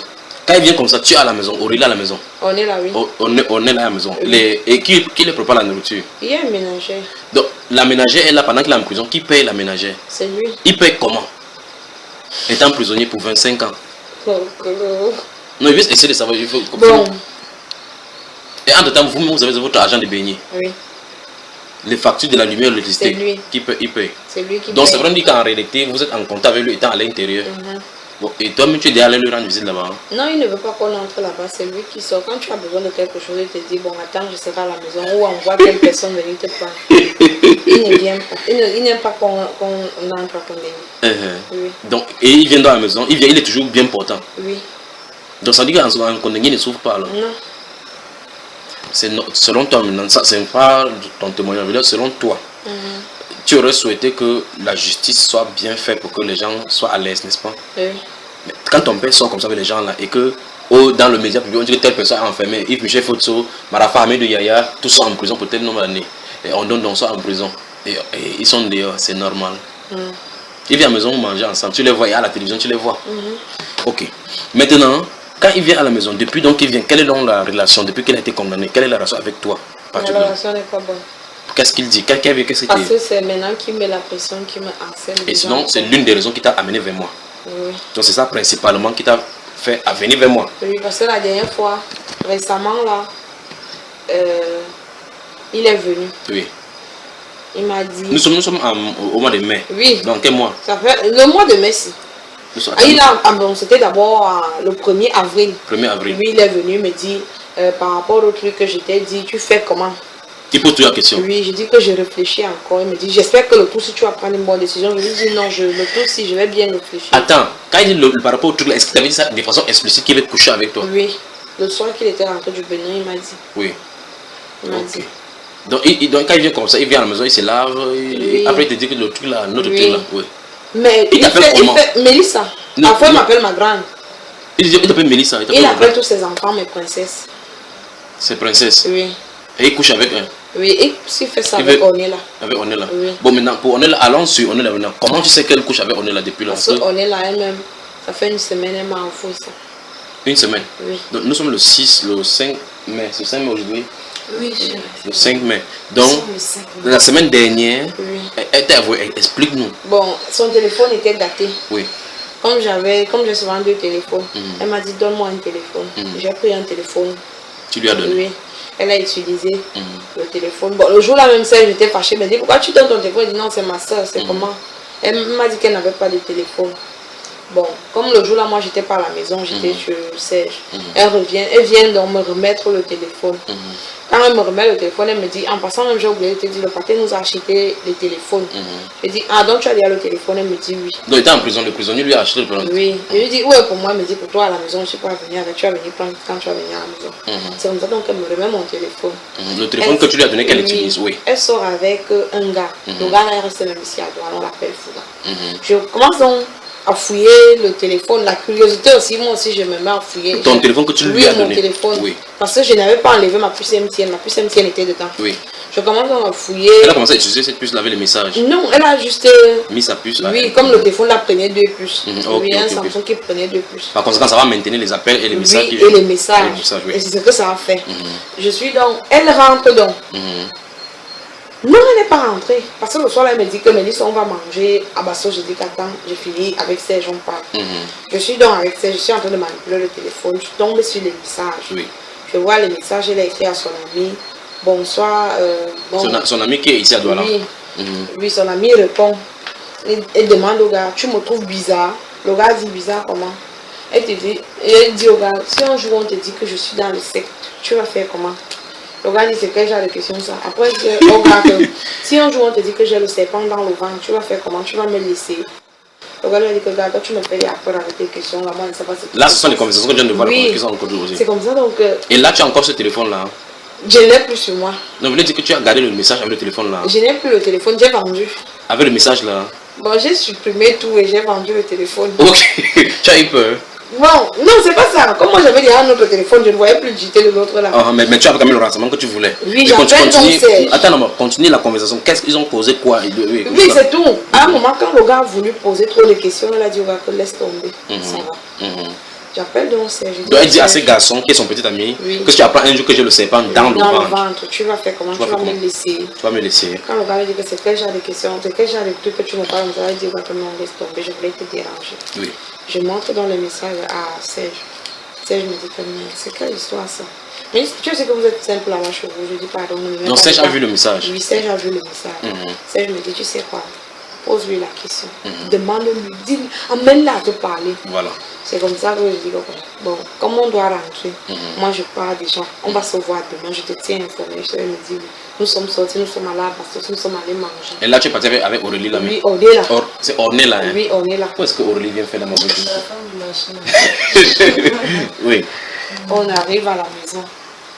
Aurélie vient dans ma chambre. Je commence à dire. Ça, vous avez fini à Bastos, au quartier Bastos, quartier chic. Vous partez comme ça, où est-ce que vous prenez l'argent pour aller jouer la vie là? Ma soeur.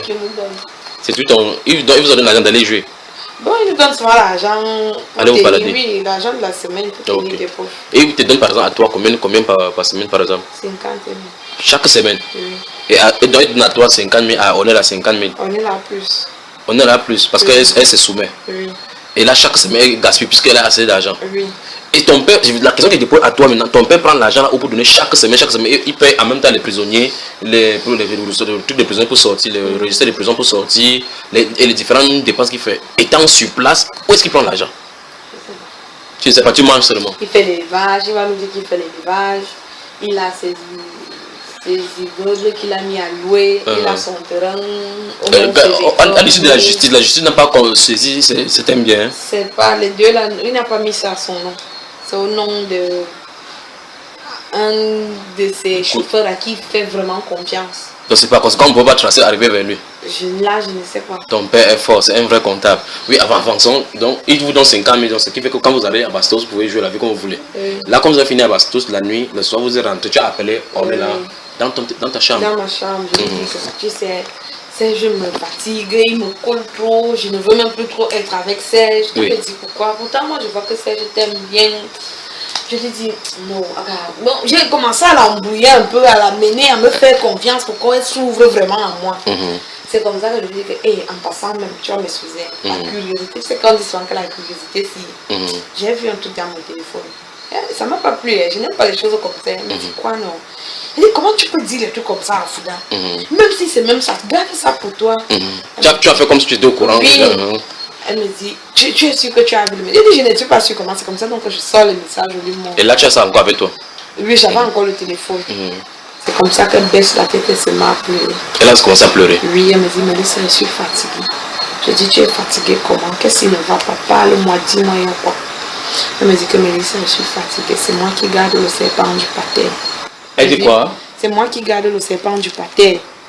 Je dis, garder ça comment? Tu gardes le serpent du pater. Elle me dit que toi, c'est parce que je ne sais pas. il y a toujours, à chaque fois qu'on veut te faire un truc, il y a toujours un esprit qui... Donc, il y a quelque chose qui bloque, on ne trouve. Il y a un truc qui bloque, on ne trouve pas. C'est ta petite qui te dit ça? C'est elle qui me dit ça. J'ai dit, vous voulez me faire un truc comment? Elle me dit que tu sais que le pater a bien cherché à te tuer parce que depuis tu ne veux pas coucher avec lui. Et tu manges son argent? Oui. Tu dors dans sa maison. Oui. Quand il vient, vous voyez. Oui. Il entre dans ta chambre. Oui. Mais il ne va même pas te tuer. Oui. Mais toi, tu es quel genre de puissance alors, Mélissa? Dis-nous. Oh, mais toi-même, tu es simple. Je ne sais pas. Parce qu'un homme qui est puissant, qui va au Bénin, qui fait comme ça, qui reste en plein, qui sort, il ne va même pas te tuer. Et la personne qui garde son totem te dit cela en face. Oui. Et tu n'as pas essayé de poser la question, comment ils ont fait pour te manger, comment ils ont fait pour te tuer? Non. Pour me tuer. Oui, comme il a dit que ton père a cherché plusieurs fois à te supprimer, coucher avec toi, etc. Oui, bon, je n'ai pas demandé. C'est vrai qu'à l'instant où elle m'a dit. Tu voulais pas faire comme si tu as cherché pour ne pas l'empêcher de se faire, pour ne pas le faire fermer. Non, attends un peu. On est là, donc tu veux me dire que tu couches avec le pater? Elle me dit oui. Je dis, tu veux sortir devant. Elle reste tranquille. Elle me dit, mais ça, c'est un choix que j'ai fait, je ne peux plus. Et qu'il ne peut plus sortir. Oui. En fait, c'est parce que ton père là, soudoie, il leur a dit qu'il n'y a pas de chemin retour. C'est pour la maintenir à continuer dans cette voie. Au nom du Seigneur Jésus-Christ de Nazareth, toi qui es devant moi, et on va prier pour toi. Si tu aimes ta petite soeur, oui. Est-ce que tu peux l'aider? Est-ce que tu veux l'aider? Je veux l'aider, mais elle-même elle ne veut pas. Non, il faut, de la même façon comme tu as parvenu à la convaincre, à te dire cela, il faut que tu comprennes effectivement que c'est parce qu'elle a cru que tu connaissais déjà qu'elle a pu te dire. Parce que comme tu connais déjà, elle peut ouvrir. Il faut que, c'est parce que ton père a fait comme ça pour qu'elle sache qu'elle n'a plus... Elle n'a pas de choix, elle ne peut plus s'en sortir pour qu'elle puisse être là captive. Il faut que tu parviennes à lui faire comprendre que Jésus-Christ est le chemin, la vérité et la vie et Jésus-Christ est puissant que tout cela. Qu'on peut prier pour elle. D'une, par exemple, tu peux partir du fait que tu as remarqué, par exemple, que il n'a pas pu me tuer, il n'a pas pu faire la pression sur moi. Pourtant, je suis ici. Mais je n'ai pas de puissance, je n'ai pas fait quelque chose. C'est le Seigneur Jésus qui me protégeait. Il peut te faire la même chose. Il te délivre, il te garde, il te sauve et ton Père n'a pas de pouvoir sur toi. Amène-la à comprendre cela. Mais je vais te rappeler une chose, quand tu vas remonter sur Yondé, ça sera fort sur toi parce qu'il sait que tu as rencontré quelqu'un. Non, lui déjà d'abord, comme le peu de temps que Serge a essayé de... te parler de Jésus. Oui, il m'a détesté, il m'a dit que bon, tu as fait ton choix, sors de chez moi. Voilà. Donc, il m'a demandé de sortir voilà. de chez lui. Donc maintenant, plus grave encore, comme tu es venu chez moi et que tu as dormi chez moi, il est au courant. Parce que quand tu entres là, oui, parce que hier, quand je suis venue, oui. Comme j'étais fatiguée, oui. Je me suis couchée. Oui. Donc dans mon sommeil, oui. Il m'appelle. Oui. J'ouvre les yeux dans le sommeil. Mélissa, elle était devant moi, je ne répondais pas. Oui. Mélissa, je t'appelle, tu ne réponds pas. Ça veut dire quoi? Tu comptes même sur quoi? Il faut que tu saches que ton petit truc qu'on a en train de faire là, ça te trompe. Ils sont en train de te tromper, c'est comme ça que j'ouvre les yeux. En fait, ton et père... net aussi, ça n'a même pas fait 5 minutes. Oui. Il m'a appelé au téléphone. Pour savoir où tu te trouves. Oui. Ça veut dire qu'on a eu les problèmes. Tu ne peux pas me demander pardon, je suis ton père. Tu veux que je me rabaisse, hein? Donc il t'a appelé quand tu étais chez moi ici. Oui. Ils sont au courant. Il est au courant parce qu'en réalité, il te surveille. Il fait ce qu'on appelle la projection astrale. Donc il sort de son corps, il se projette. C'est pour cela que tu avais vu le pentagramme là. Le pentagramme avec le cercle. Quand on entre à l'intérieur, on fait ça soit pour invoquer les esprits qui vont venir donner les ordres, soit pour pouvoir entrer là-bas et voyager pour aller quelque part. Il peut quitter ça, aller en Europe, en Inde, partout, passer ce cercle là. Si c'est ça, donc il est au courant. Mais il ne peut pas entrer dans cette maison. Il ne peut pas. Mais le problème c'est que je vais te rassurer qu'il sait que tu es en train de me rencontrer.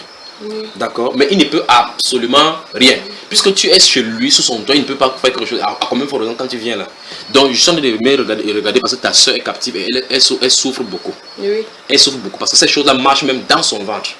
Oui, parfois elle a souvent mal au ventre. Voilà. On me dit, ça un truc me fait mal, ça fait comme si on me tirait les intestins. Voilà. Parfois elle veut souvent lui dire que c'est ton truc que tu as dans le ventre là, mais je ferme la bouche, je lui dis assis. Que c'est son gaout. Prends ça. Donc, elle a à tout prix rien. Bon, quand tu vas rentrer sur Yaoundé, fais tout et tout. Mais même si vous voulez m'appeler, n'appelez pas avec les téléphones qui vous a acheté. Et le téléphone que j'ai ici, c'est ce qu'il m'a acheté. Non, ne t'inquiète pas pour l'autre là, ça va. Comme tu es dans cette maison, il n'y a pas de problème. Mais il sait que tu es ici. D'accord? Il sait que tu es ici. Il fait la projection, il va tomber sur la maison là. Il fait la projection, il va tomber là-bas dehors. Il ne peut pas tenter. Il sort de son corps, il va voir ce qu'il en est. Donc pour l'autre, ne crains pas. D'accord? Mais ce que je suis en train de dire, c'est que si tu veux appeler pour parler avec moi, ou appeler ta petite soeur, parle au téléphone avec moi. N'utilisez pas le téléphone qu'il vous a acheté. C'est pourquoi il a fait. D'accord? Cherchez notre téléphone, une autre puce privée avec laquelle vous utilisez souvent pour me parler. Tu as compris? Tu veux que ta petite soeur soit libre. Le serpent qui est à l'intérieur, c'est une dimension de serpent. Ce n'est pas un petit serpent qu'on fait. Donc, par conséquent, tous les garçons qui couchent avec ton petit frère, en fait, ta petite soeur Aurélie, c'est Ornella, tous les garçons qui couchent avec eux, c'est ce monsieur-là, ton père, qui suce leur vie. Tous, sans exception. Donc, il a fait, c'est pour ça qu'il faisait tout et tout, pour qu'elle soit comme une vierge. Quand il l'appelle princesse, c'est au sens spirituel du terme. Quand il vous appelle princesse, parce que princesse, c'est parce qu'il a pris votre virginité et vous allez effectivement comme c'est princesse. Parce que normalement, les princes se marient avec des princesses qui sont vierges. Elle a été offerte sur un autel de sacrifice. Maintenant, je veux que tu rentres, je ne sais pas si elle t'a raconté, je sais qu'elle te raconte le scénario de la première fois qu'ils ont couché ensemble, exactement sur quoi ils ont couché. Tu me saisis, n'est-ce pas? Essaye, c'est ta camarade. Amène-la seulement à te faire confiance. Depuis là, et moi, nous ne sommes plus trop amis. Ne t'inquiète pas, c'est ta soeur, tu ne peux pas faire autrement. D'accord, tu as deux alternatives, soit tu la laisses mourir là-dedans, ou bien tu la sauves là-dedans. Tu peux, parce que tu connais maintenant son secret, elle a l'handicap maintenant, tu connais exactement ce qu'il est, parce qu'elle a ouvert la bouche pour te dire que le serpent se trouve dans son ventre. Ici, il n'y a pas besoin de discernement pour le faire, ça se trouve là-dedans et elle connaît. D'accord. Si tu veux qu'on l'aide, fais le signe. S'il arrive qu'elle accepte, vous éteignez les téléphones que vous utilisez. Vous gardez quelque part, vous donnez même à Serge, il arrête. Vous venez avec votre téléphone, vous revenez ici. Et elle veut faire même une semaine, même 2 semaines ici. Vous faites une semaine, même 2 semaines ici. On la délivre de ce serpent-là. Ça dépend de vous maintenant. La maison est ouverte. Si vous venez ici, je vais mettre tous les programmes que je suis en train de faire hors d'état de nuit. Je vais me concentrer sur vous jusqu'à ce que vous soyez libre. Tu as compris? Voilà. Si tu veux qu'on aide ta soeur, on va aider là-bas maintenant. Et en prison, il va savoir que Jésus-Christ est Seigneur.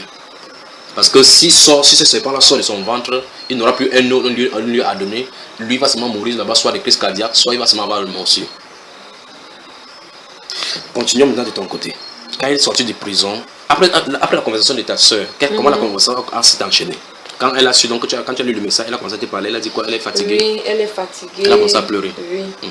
Elle me dit que Mélissa, je ne te mens pas que toi, je ne sais pas où on t'a parlé là de la même façon qu'on m'a parlé, mais je ne sais pas pourquoi toi tu as résisté. Mais moi je veux te dire que tant que tu es ici à la maison, le papa va te harceler et tu vas accepter. Oui. Parce que quand il me fait les problèmes, il me dit je te donne jusqu'à samedi qui est après-demain. Après-demain, nous sommes jeudi aujourd'hui. Oui, samedi. Ok, donc il est sorti de la prison, 16 jours aussi. Oui. Il est venu comme ça à la maison, il t'a dit que tu as jusqu'à samedi. Samedi pour sortir de chez moi. Oui. C'est comme ça donc, que j'appelle Serge, je lui dis que le pater m'a mis dehors, il me dit que Mélissa ne le supplie pas. Oui. Laisse-le. Parce que si tu supplies, tu seras en pole position. Oui. Laisse-le. Viens. Je vais t'envoyer quelque part, toi-même tu vas voir, tu vas venir me dire.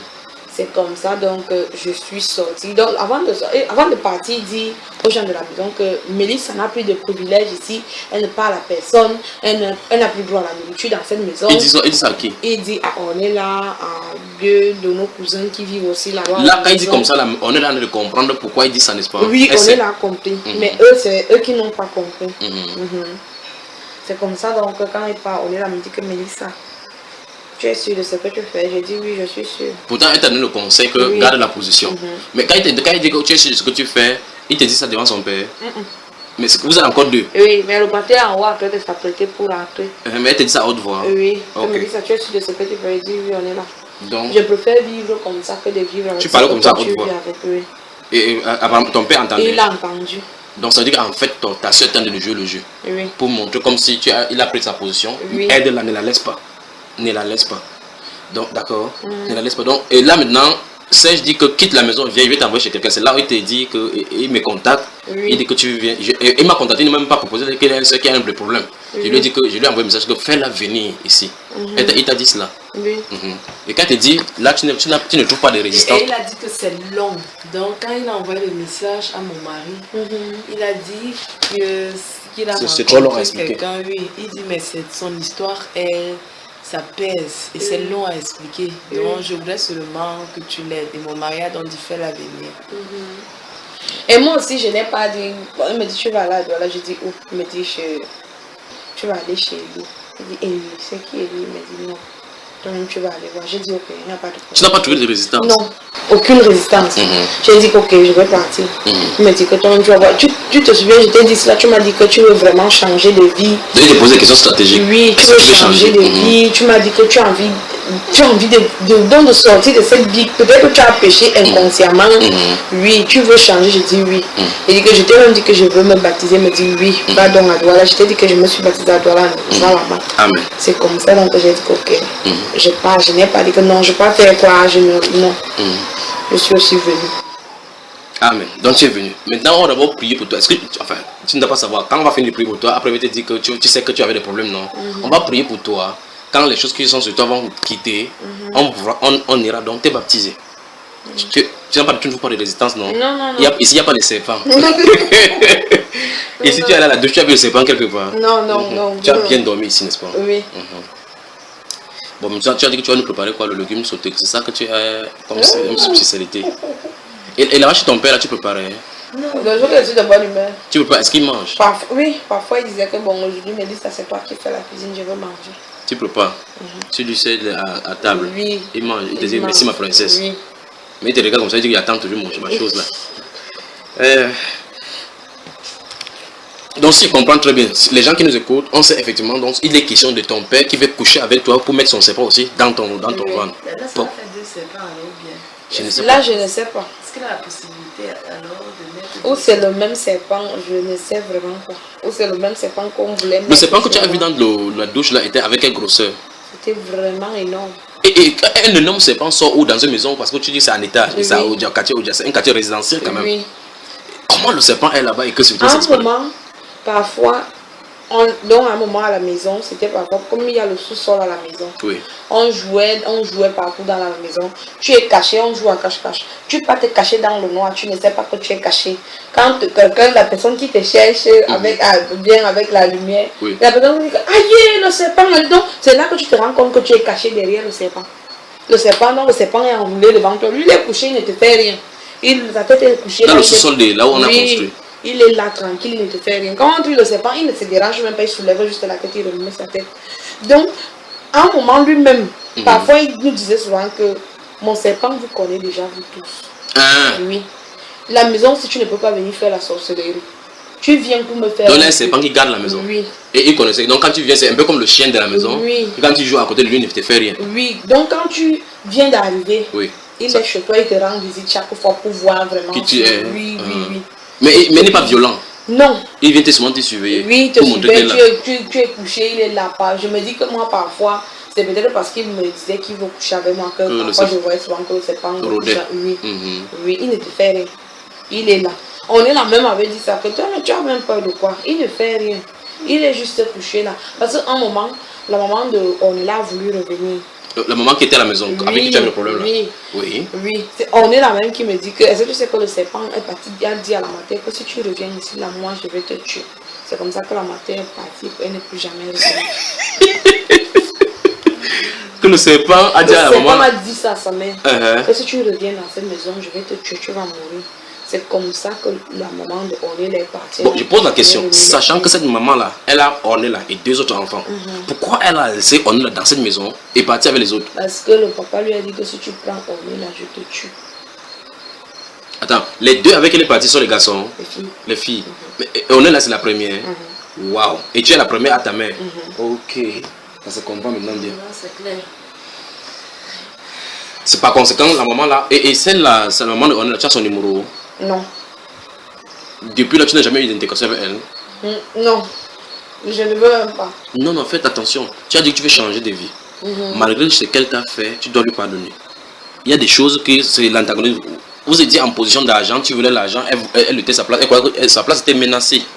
Maintenant, vous êtes dans un même camp de combat maintenant où le serpent te menace, le serpent la menace. Donc maintenant, vous avez un ennemi commun. D'accord? Donc, si c'est possible, prends également son numéro. Fixe rendez-vous avec elle hors de la maison, vous vous rencontrez, tu parles face à face avec elle. Tu dis que tu es au courant de tout ce qui se passe. Et tu sais que sa fille est dans le truc. Et tu dis exactement ce que tu lui as dit là, que tu as raconté. On est là, on est là. Alors tu te racontes cela, tu dis que tu es en train de sortir de la solution. Tu connais dans laquelle voie est la solution. Et elle-même doit marcher dans cette voie de la solution là. Est-ce qu'on a raconté ça à sa mère? C'est aussi ça. Non mais Ornella m'a dit un jour que sa maman doit être au courant. Sa mère lui a dit que tout ce qui arrive dans sa vie, c'est son père. Dans la vie de Ornella ou bien de Ornella, c'est son père. Dans la vie de Ornella, c'est son père. Donc, étant à l'extérieur, comment est-ce que quelque chose arrive dans sa vie? Ça veut dire qu'on est le rencontre. Bon, peut-être quand elle était là, quand ça a commencé, je ne sais pas. Donc elle est au courant. Elle est au courant de ce qui se passe. Donc, faites tout de suite la rencontre, d'accord? Faites autour. Même s'il arrive que vous allez à deux avec sa fille pour aller rencontrer, c'est ta soeur. Et en plus, c'est ta mère aussi, d'accord? Le but ici, ce n'est pas pour aller faire quoi que ce soit, c'est aller pour les aider à sortir de cela. Si Dieu t'a permis que tu sois dans cette maison et que personne ne te touche, c'est parce que la main de Dieu est dans ta vie. Parce que tu n'as pas quoi que ce soit pour te protéger contre eux. Les puissances démoniaques qui fait quelqu'un qui voyage à l'extérieur de son corps, ce sont des majestés, ce sont des dangers. Mais s'ils parviennent à venir, ils ne parviennent pas à coucher avec toi, ni à mettre la pression, même dans le rêve, ça suppose que le Seigneur Jésus-Christ est avec toi.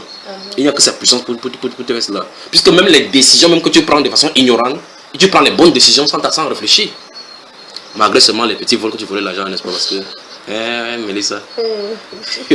Est-ce que tu penses que quand tu entrais dans sa chambre, tu volais là, il ne savait pas? Tu penses que quand tu prends son argent, il ne connaît pas que tu as pris l'argent? Tu penses que qu'est-ce qui a fait que tu sois poussé à aller pousser sa porte, mais il a sa porte ouverte? Tu penses que pour rien? Ce sont ces démons qui te suggèrent là que vas-y là-bas. D'accord, Mélissa? Qu'est-ce que tu attends maintenant de moi? Ce que j'attends de toi. Premièrement, que tu... Je ne sais pas où j'ai ça en moi. Ne t'inquiète pas, tu sauras. Quand on va prier, tu sauras. Ne t'inquiète pas seulement. Je ne sais pas. Donc, sens-toi à l'aise seulement, d'accord? Ce que je veux d'abord, c'est que si c'est là, si c'est en moi, oui, que ça parte. Ok. Je ne veux plus ça. Donc, ce que tu as dit, c'est que s'il y a une trace de ce mauvais esprit en toi, oui, que ça sorte, tu veux en être délivré. Oui. Ok, ne t'inquiète pas. Oui. Deuxième chose, qu'est-ce que tu attends du Seigneur Jésus-Christ qui t'a toujours protégé? Ce que j'attends.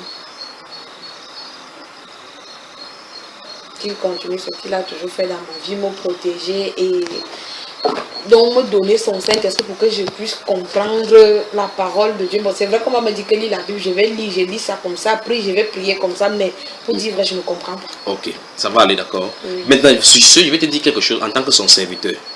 Remarque que tu as dit que quand tu étais chez ton père, tu as refusé de coucher avec ton père et tu étais vierge, mais tu as porté la grossesse avec quelqu'un. Donc ça veut dire que tu vivais dans le péché, dans ce qu'on appelle la fornication. Tu sais ça, n'est-ce pas? Étant chez un sataniste qui veut te tuer, tu vivais dans le péché. Et jusque-là, ton père n'a pas pu te toucher malgré ce péché-là. Ça veut dire que tu avais une grâce particulière que Dieu te veillait sur toi. Parce que tu es dans l'ignorance. Maintenant que tu es en train de vouloir entrer dans la pleine connaissance du Seigneur Jésus-Christ, ça suppose donc que ta vie doit être exempte du péché, cette souillure de la chair. Je ne sais pas si je me fais comprendre. Si je ne me comprends pas, je dis ça autrement. Je vais dire que la façon dont on entreprend maintenant, dont tu vas entreprendre maintenant pour marcher avec le Seigneur, ça suppose que tu dois arrêter la fornication. Parce que le péché sexuel, c'est ce qui fait entrer particulièrement les démons dans la vie des gens. Tu sais que ta chair aussi ne te laisse pas trop. Tu ris seulement maintenant. Parce qu'il faut que tu saches de quoi il est question. Oui. Il peut arriver par exemple que, parce que le but ultime de ton père, c'est coucher avec toi pour pouvoir mettre son serpent. Il peut ne pas réussir dans ces voies-là, mais il parvient à te toucher avec un autre esprit parce que tu es dans le péché. Tu es en train de me saisir là? Oui. Parce que le but ultime, c'est il faut qu'il couche avec toi pour commettre l'acte. C'est l'acte suprême là-bas qu'il veut de toi. Mais il peut te toucher, il peut envoyer les démons te toucher, te suivre des choses. La preuve, tu es là, malgré que tu sois protégé, mais il te pousse à aller voler. Tu vois un peu, n'est-ce pas? À prendre son argent à manger. Et tout l'argent que tu manges, c'est l'argent du serpent. C'est le serpent qui vomit l'argent qu'il mange, que vous mangez. Tu as eu le contact avec le serpent, tu l'as regardé, il t'a regardé, donc il a envoyé des ondes dans tes yeux. Tu comprends ce que ça veut dire? Ce que je vais dire clairement, c'est ceci. C'est qu'il ne faut plus que tu vives dans un péché, dans le péché qui va leur donner le droit de te toucher d'une façon ou d'une autre, quand tu vas être délivré. Il faut que tu sois prêt, il faut que tu mesures bien le prix avant qu'on avance. Donc ça veut dire que si on prie pour toi, on te délivre maintenant. Ça veut dire que tu vas devoir arrêter avec la fornication. Ça veut dire que si quelqu'un va te toucher encore, toucher même ton bras là, il va falloir que ce soit ton mari. Et comment tu fais les yeux comme ça? Hein? Oui, je sais que tu n'as pas de mari, tu n'as pas de mari. Mais si tu n'as pas de mari, ça se trouve que tu n'as pas le droit au rapport sexuel. On est d'accord, n'est-ce pas? Mais tu as des grandes, tu peux supporter, non? Oui. Tu dis oui, maintenant tu fermes la bouche comme ça là. Suis bien ce que je viens de dire. Voici la Bible au devant de nous. Permets-moi de lire ici 1 Corinthiens chapitre 6 pour que tu sais ce que je viens de dire. 1 Corinthiens chapitre 6. Suis attentivement. Hein. Je vais lire à partir du verset 9. C'est chapitre 1 Corinthiens, chapitre 6. Comme tu as dit qu'on lit, tu ne comprends pas là. Tu vas lire maintenant. Regarde, suis. Ne savez-vous pas que... Regarde bien. Ne savez-vous pas que les injustes n'hériteront point le royaume de Dieu? Ne vous y trompez pas, ni les impudiques. Tu connais ce qu'on appelle l'impudicité, non? Voilà. Tu es maintenant comme ça là. Ni les idolâtres, ni les adultères. Donc si tu couches avec le mari de quelqu'un, tu vois ce que ça veut dire? Oui. Ni les efféminés, ni les infâmes, donc les homosexuels.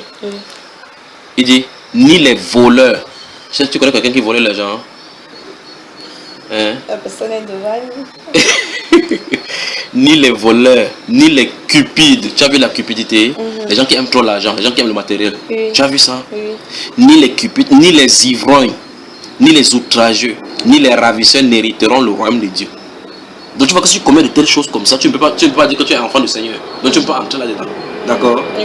Maintenant, il dit ici, ne savez-vous pas que... Oh, l'avion la passe.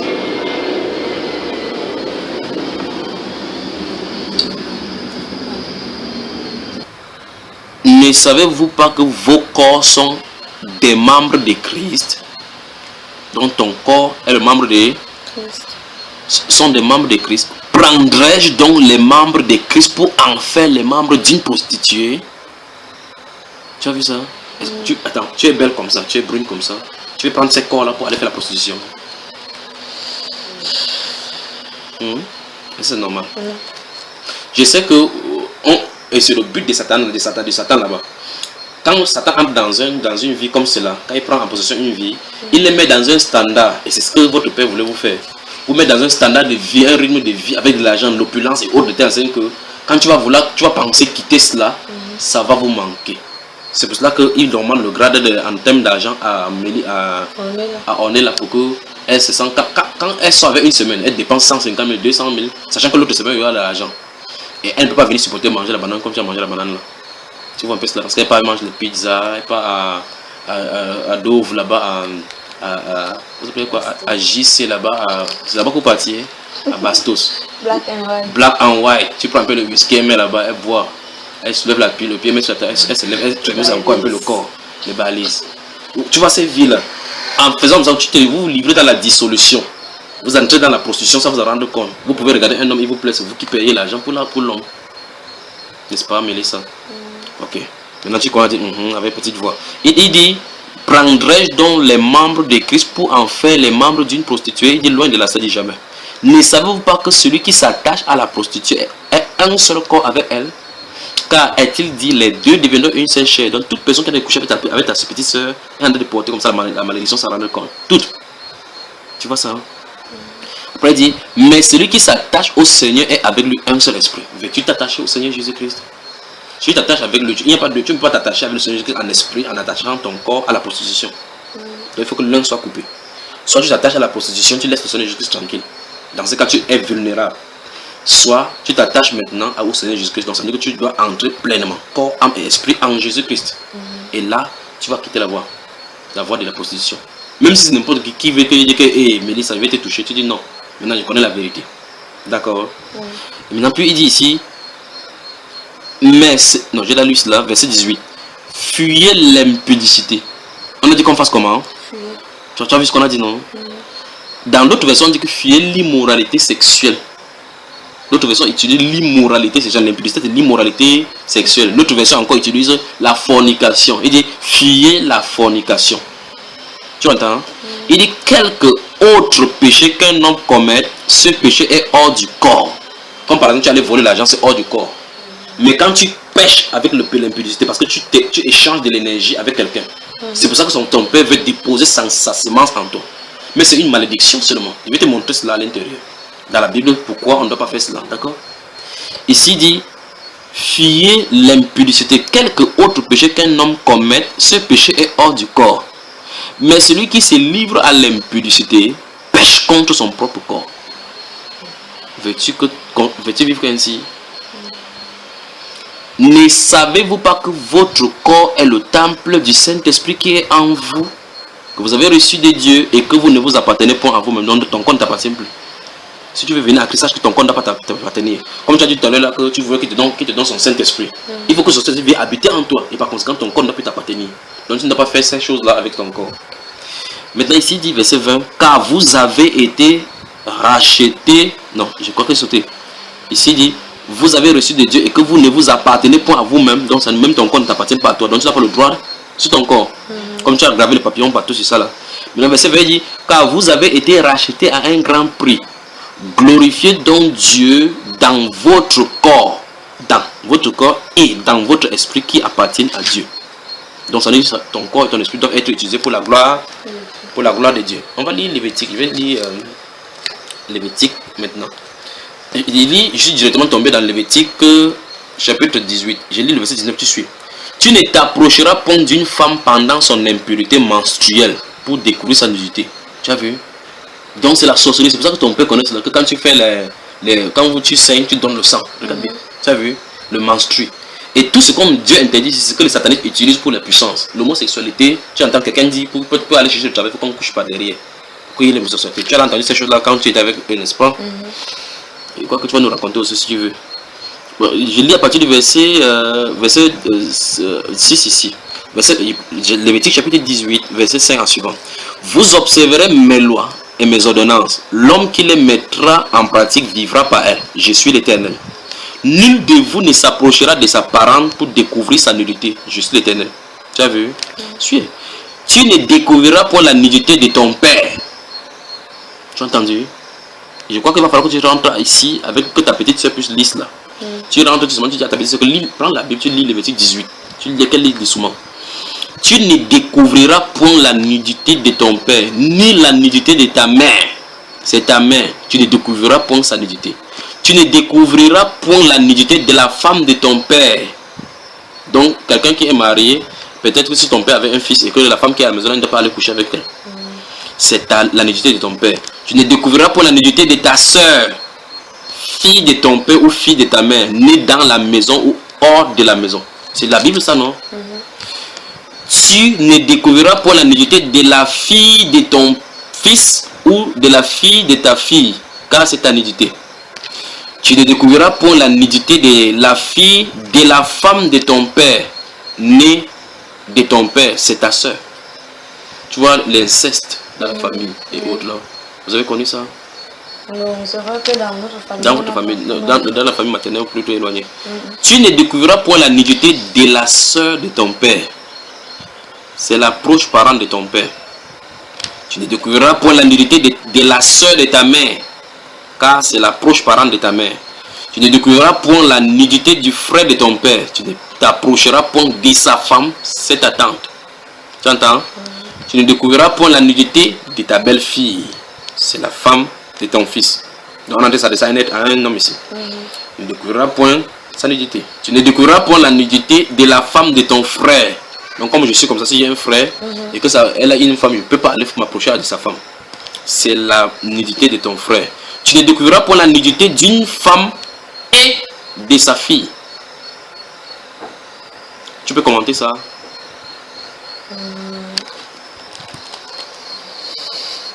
Tu comprends ce que ça dit ici? Vas-y, moi je comprends pas trop. Il dit, ok, bon, le mot découvrir sa nudité, je vais dire ça autrement.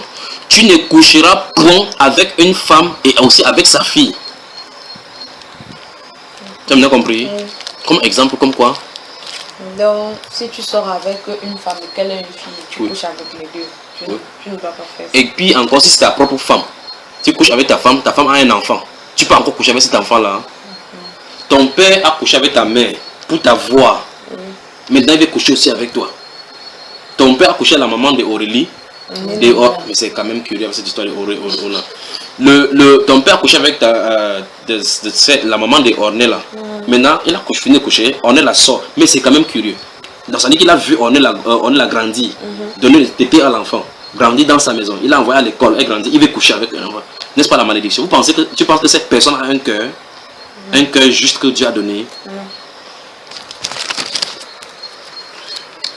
Tu ne prendras point la fille de ton fils, de son fils, ni la fille de sa fille pour découvrir leur nudité. Ce sont tes proches parents. D'accord? Voilà ce que Dieu vient de nous dire.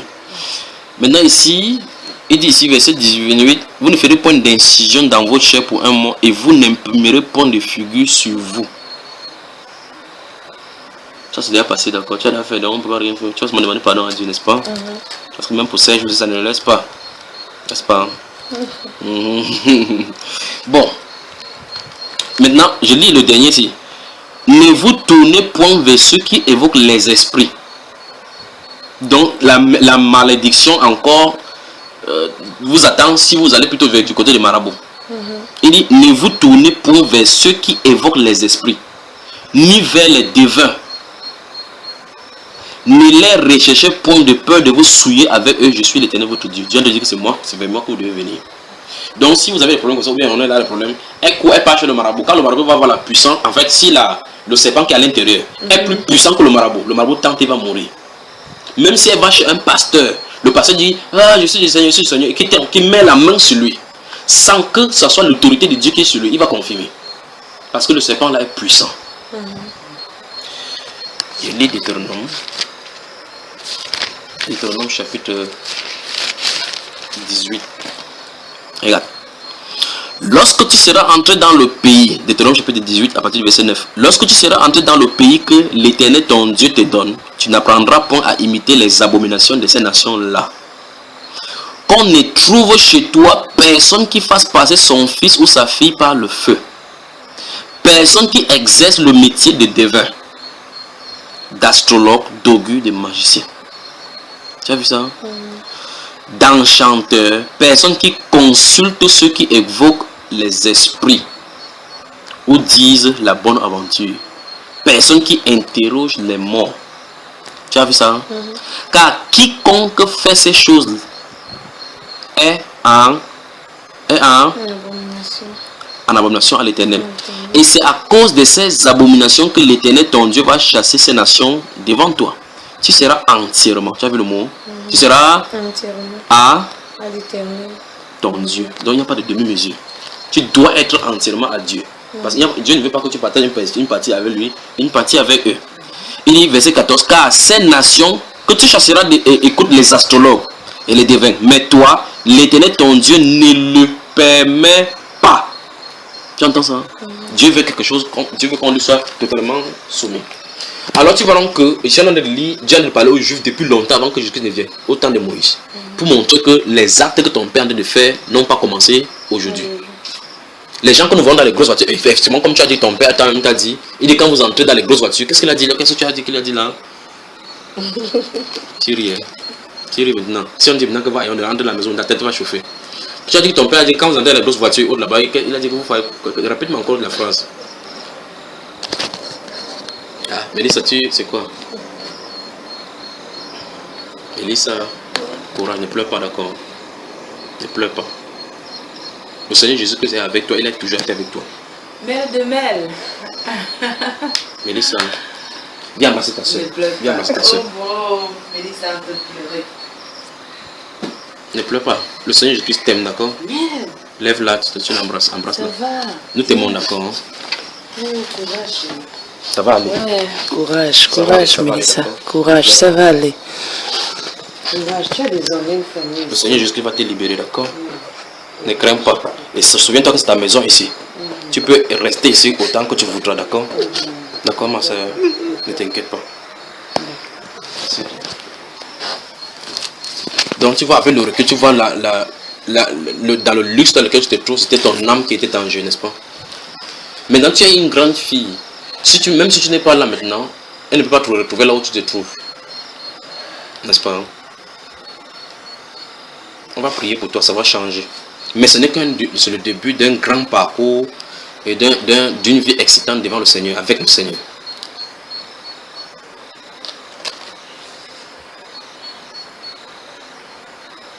Le Seigneur Jésus-Christ t'aime. Tu es au courant de ça. Là, tu dois savoir cela, n'est-ce pas? Parce qu'il t'a gardé. Et tu sais aussi que nous t'aimons aussi, n'est-ce pas? Mel.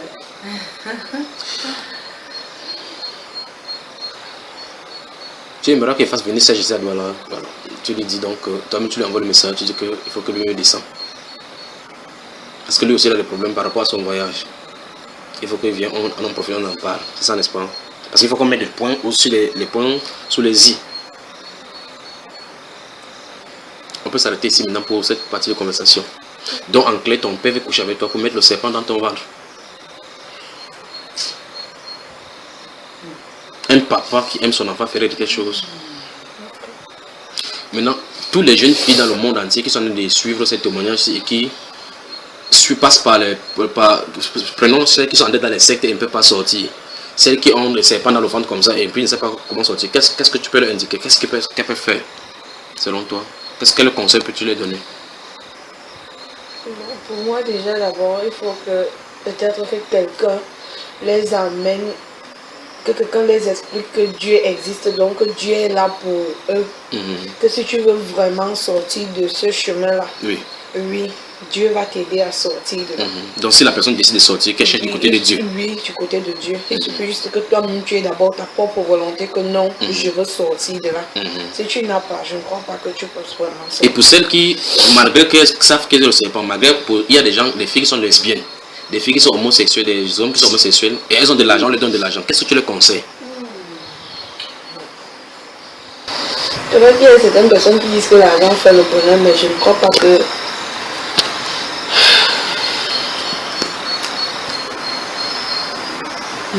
Tu fais tout ça, ton âme, tu te dis que quand tu vas mourir, ton âme va vivre, ton âme va aller où? Certains disent que l'enfer et le paradis c'est sur la terre ici. Donc tout se passe ici. Donc tu vis ton enfer ici, tu vis ton paradis ici. Est-ce que c'est vrai? Non, c'est faux. Moi je sais que c'est faux. Donc un homosexuel qui a nous écouter, une lesbienne qui a nous écouter et que elles vivent bien parce que généralement elles ont de l'argent. On leur donne bien de l'argent. À Yaoundé, tu en connais. Elles ont de l'argent mais et les homosexuels, et tu sais que dans la Bible on interdit clairement cela. On interdit, oui. Alors maintenant, celle qui vit comme ça, quel conseil peux-tu leur donner? C'est vrai que je peux donner un conseil à quelqu'un, mais personne ne va m'écouter. Mais tout ce que moi je peux leur conseiller, c'est de sortir de là et d'accepter Jésus dans leur vie. Amen. Voilà, donc tu vas te reposer, d'accord? Voilà malheureusement, pour tous ceux qui m'écoutent, voilà malheureusement, le Seigneur qui se passe dans le monde. Beaucoup de personnes passent leur vie sans poser la question sur l'état de leur âme, ni poser la question de là où ils vont partir. Et Dieu donc permet que les gens comme Mélissa comme ça en soient délivrés pour donner témoignage que Jésus-Christ est vivant. Amen. Qu'il est encore le même hier, aujourd'hui, pour toujours. Maintenant, ceux qui nous écoutent et qu'ils sont dans cette situation-là, Jésus-Christ est la solution. Amen. Que chacun fasse attention et pose des questions, et particulièrement les jeunes filles qui couchent avec les hommes dehors, couchent avec les fils des hommes riches, sortent avec les hommes riches et vont dans les ventes et autres là-bas. Déjà, avant que je me tourne du côté de Mélissa, quand vous sortez pour aller jouer la vie comme ça avec Ornella, elle a de petits amis que tu connais et qui couchent jamais ensemble. Et elle te dit souvent comment ils couchent ensemble. Non. Elle ne dit pas. Mais est-ce qu'elle est consciente de ce qu'elle fait à ces garçons-là? Il y a un dernièrement qui m'a dit que depuis qu'il connaît Ornella, rien ne va dans sa vie. Voilà. Donc, voilà donc les enfants qui mangent et couchent avec les jeunes filles n'importe comment, les jeunes filles faciles, peut-être qui donnent de l'argent et autres là-bas. On ne sait pas ce que le père a fait à sa fille. On ne sait pas qui a fait quoi dans la vie des filles. A mis à vie aux jeunes personnes qui couchent avec les gens de part et d'autre. Couchent avec les gens de part et d'autre sans savoir. Et la Bible avertit, chaque fois quand Dieu va avertir que éviter la fornication, fuir la fornication, il sait pourquoi il dit cela. Parce que c'est l'arme fatale pour maintenir les gens dans la captivité. C'est pour ça que quand les gens entrent dans les jeux sexuels, c'est difficile de sortir. Quand les gens entrent dans la pornographie, c'est difficile de sortir. Quand les gens entrent dans la masturbation, c'est difficile de s'en délivrer. Quand les gens voient les gens commencent à même les grandes personnalités se masturbent. Femmes, comme on voit les militaires qui sont dans le bureau, s'enferment, mais se masturbent. Les grands colonels, les généraux qui se masturbent. Tu te poses la question, qu'est-ce qu'il en est? Parce que le démon s'en fout de son grade. Le démon veut tout simplement. Il n'y a aucun démon qui aime un être humain. Pas même Satan. Il veut notre destruction. La Bible dit que le voleur ne vient que pour voler, égorger et détruire. Mais le Fils de Dieu, Jésus-Christ notre Seigneur, est venu afin que les brebis aient la vie et qu'elles soient dans l'abondance, qu'elles aient en abondance. Amen. Donc le Seigneur Jésus-Christ donne la vie, Satan donne la destruction. Donc chaque être humain maintenant se donne maintenant de faire son choix. Soit tu choisis maintenant à manger l'argent, sachant que quand tu vas mourir, tu vas aller du côté de Satan et Satan t'aura trompé. Soit tu suis Jésus et rester dans les difficultés en attendant que Dieu donne une éventuelle ouverture pour toi-même. C'est-à-dire attendant le temps de Dieu. Mélissa, merci. Que le Seigneur te bénisse, d'accord? Sois tranquille, reste en repos. Autant que tu voudras, on va prier pour toi, d'accord? Que le Seigneur te bénisse. Table là. Embrassez-vous là. Wow.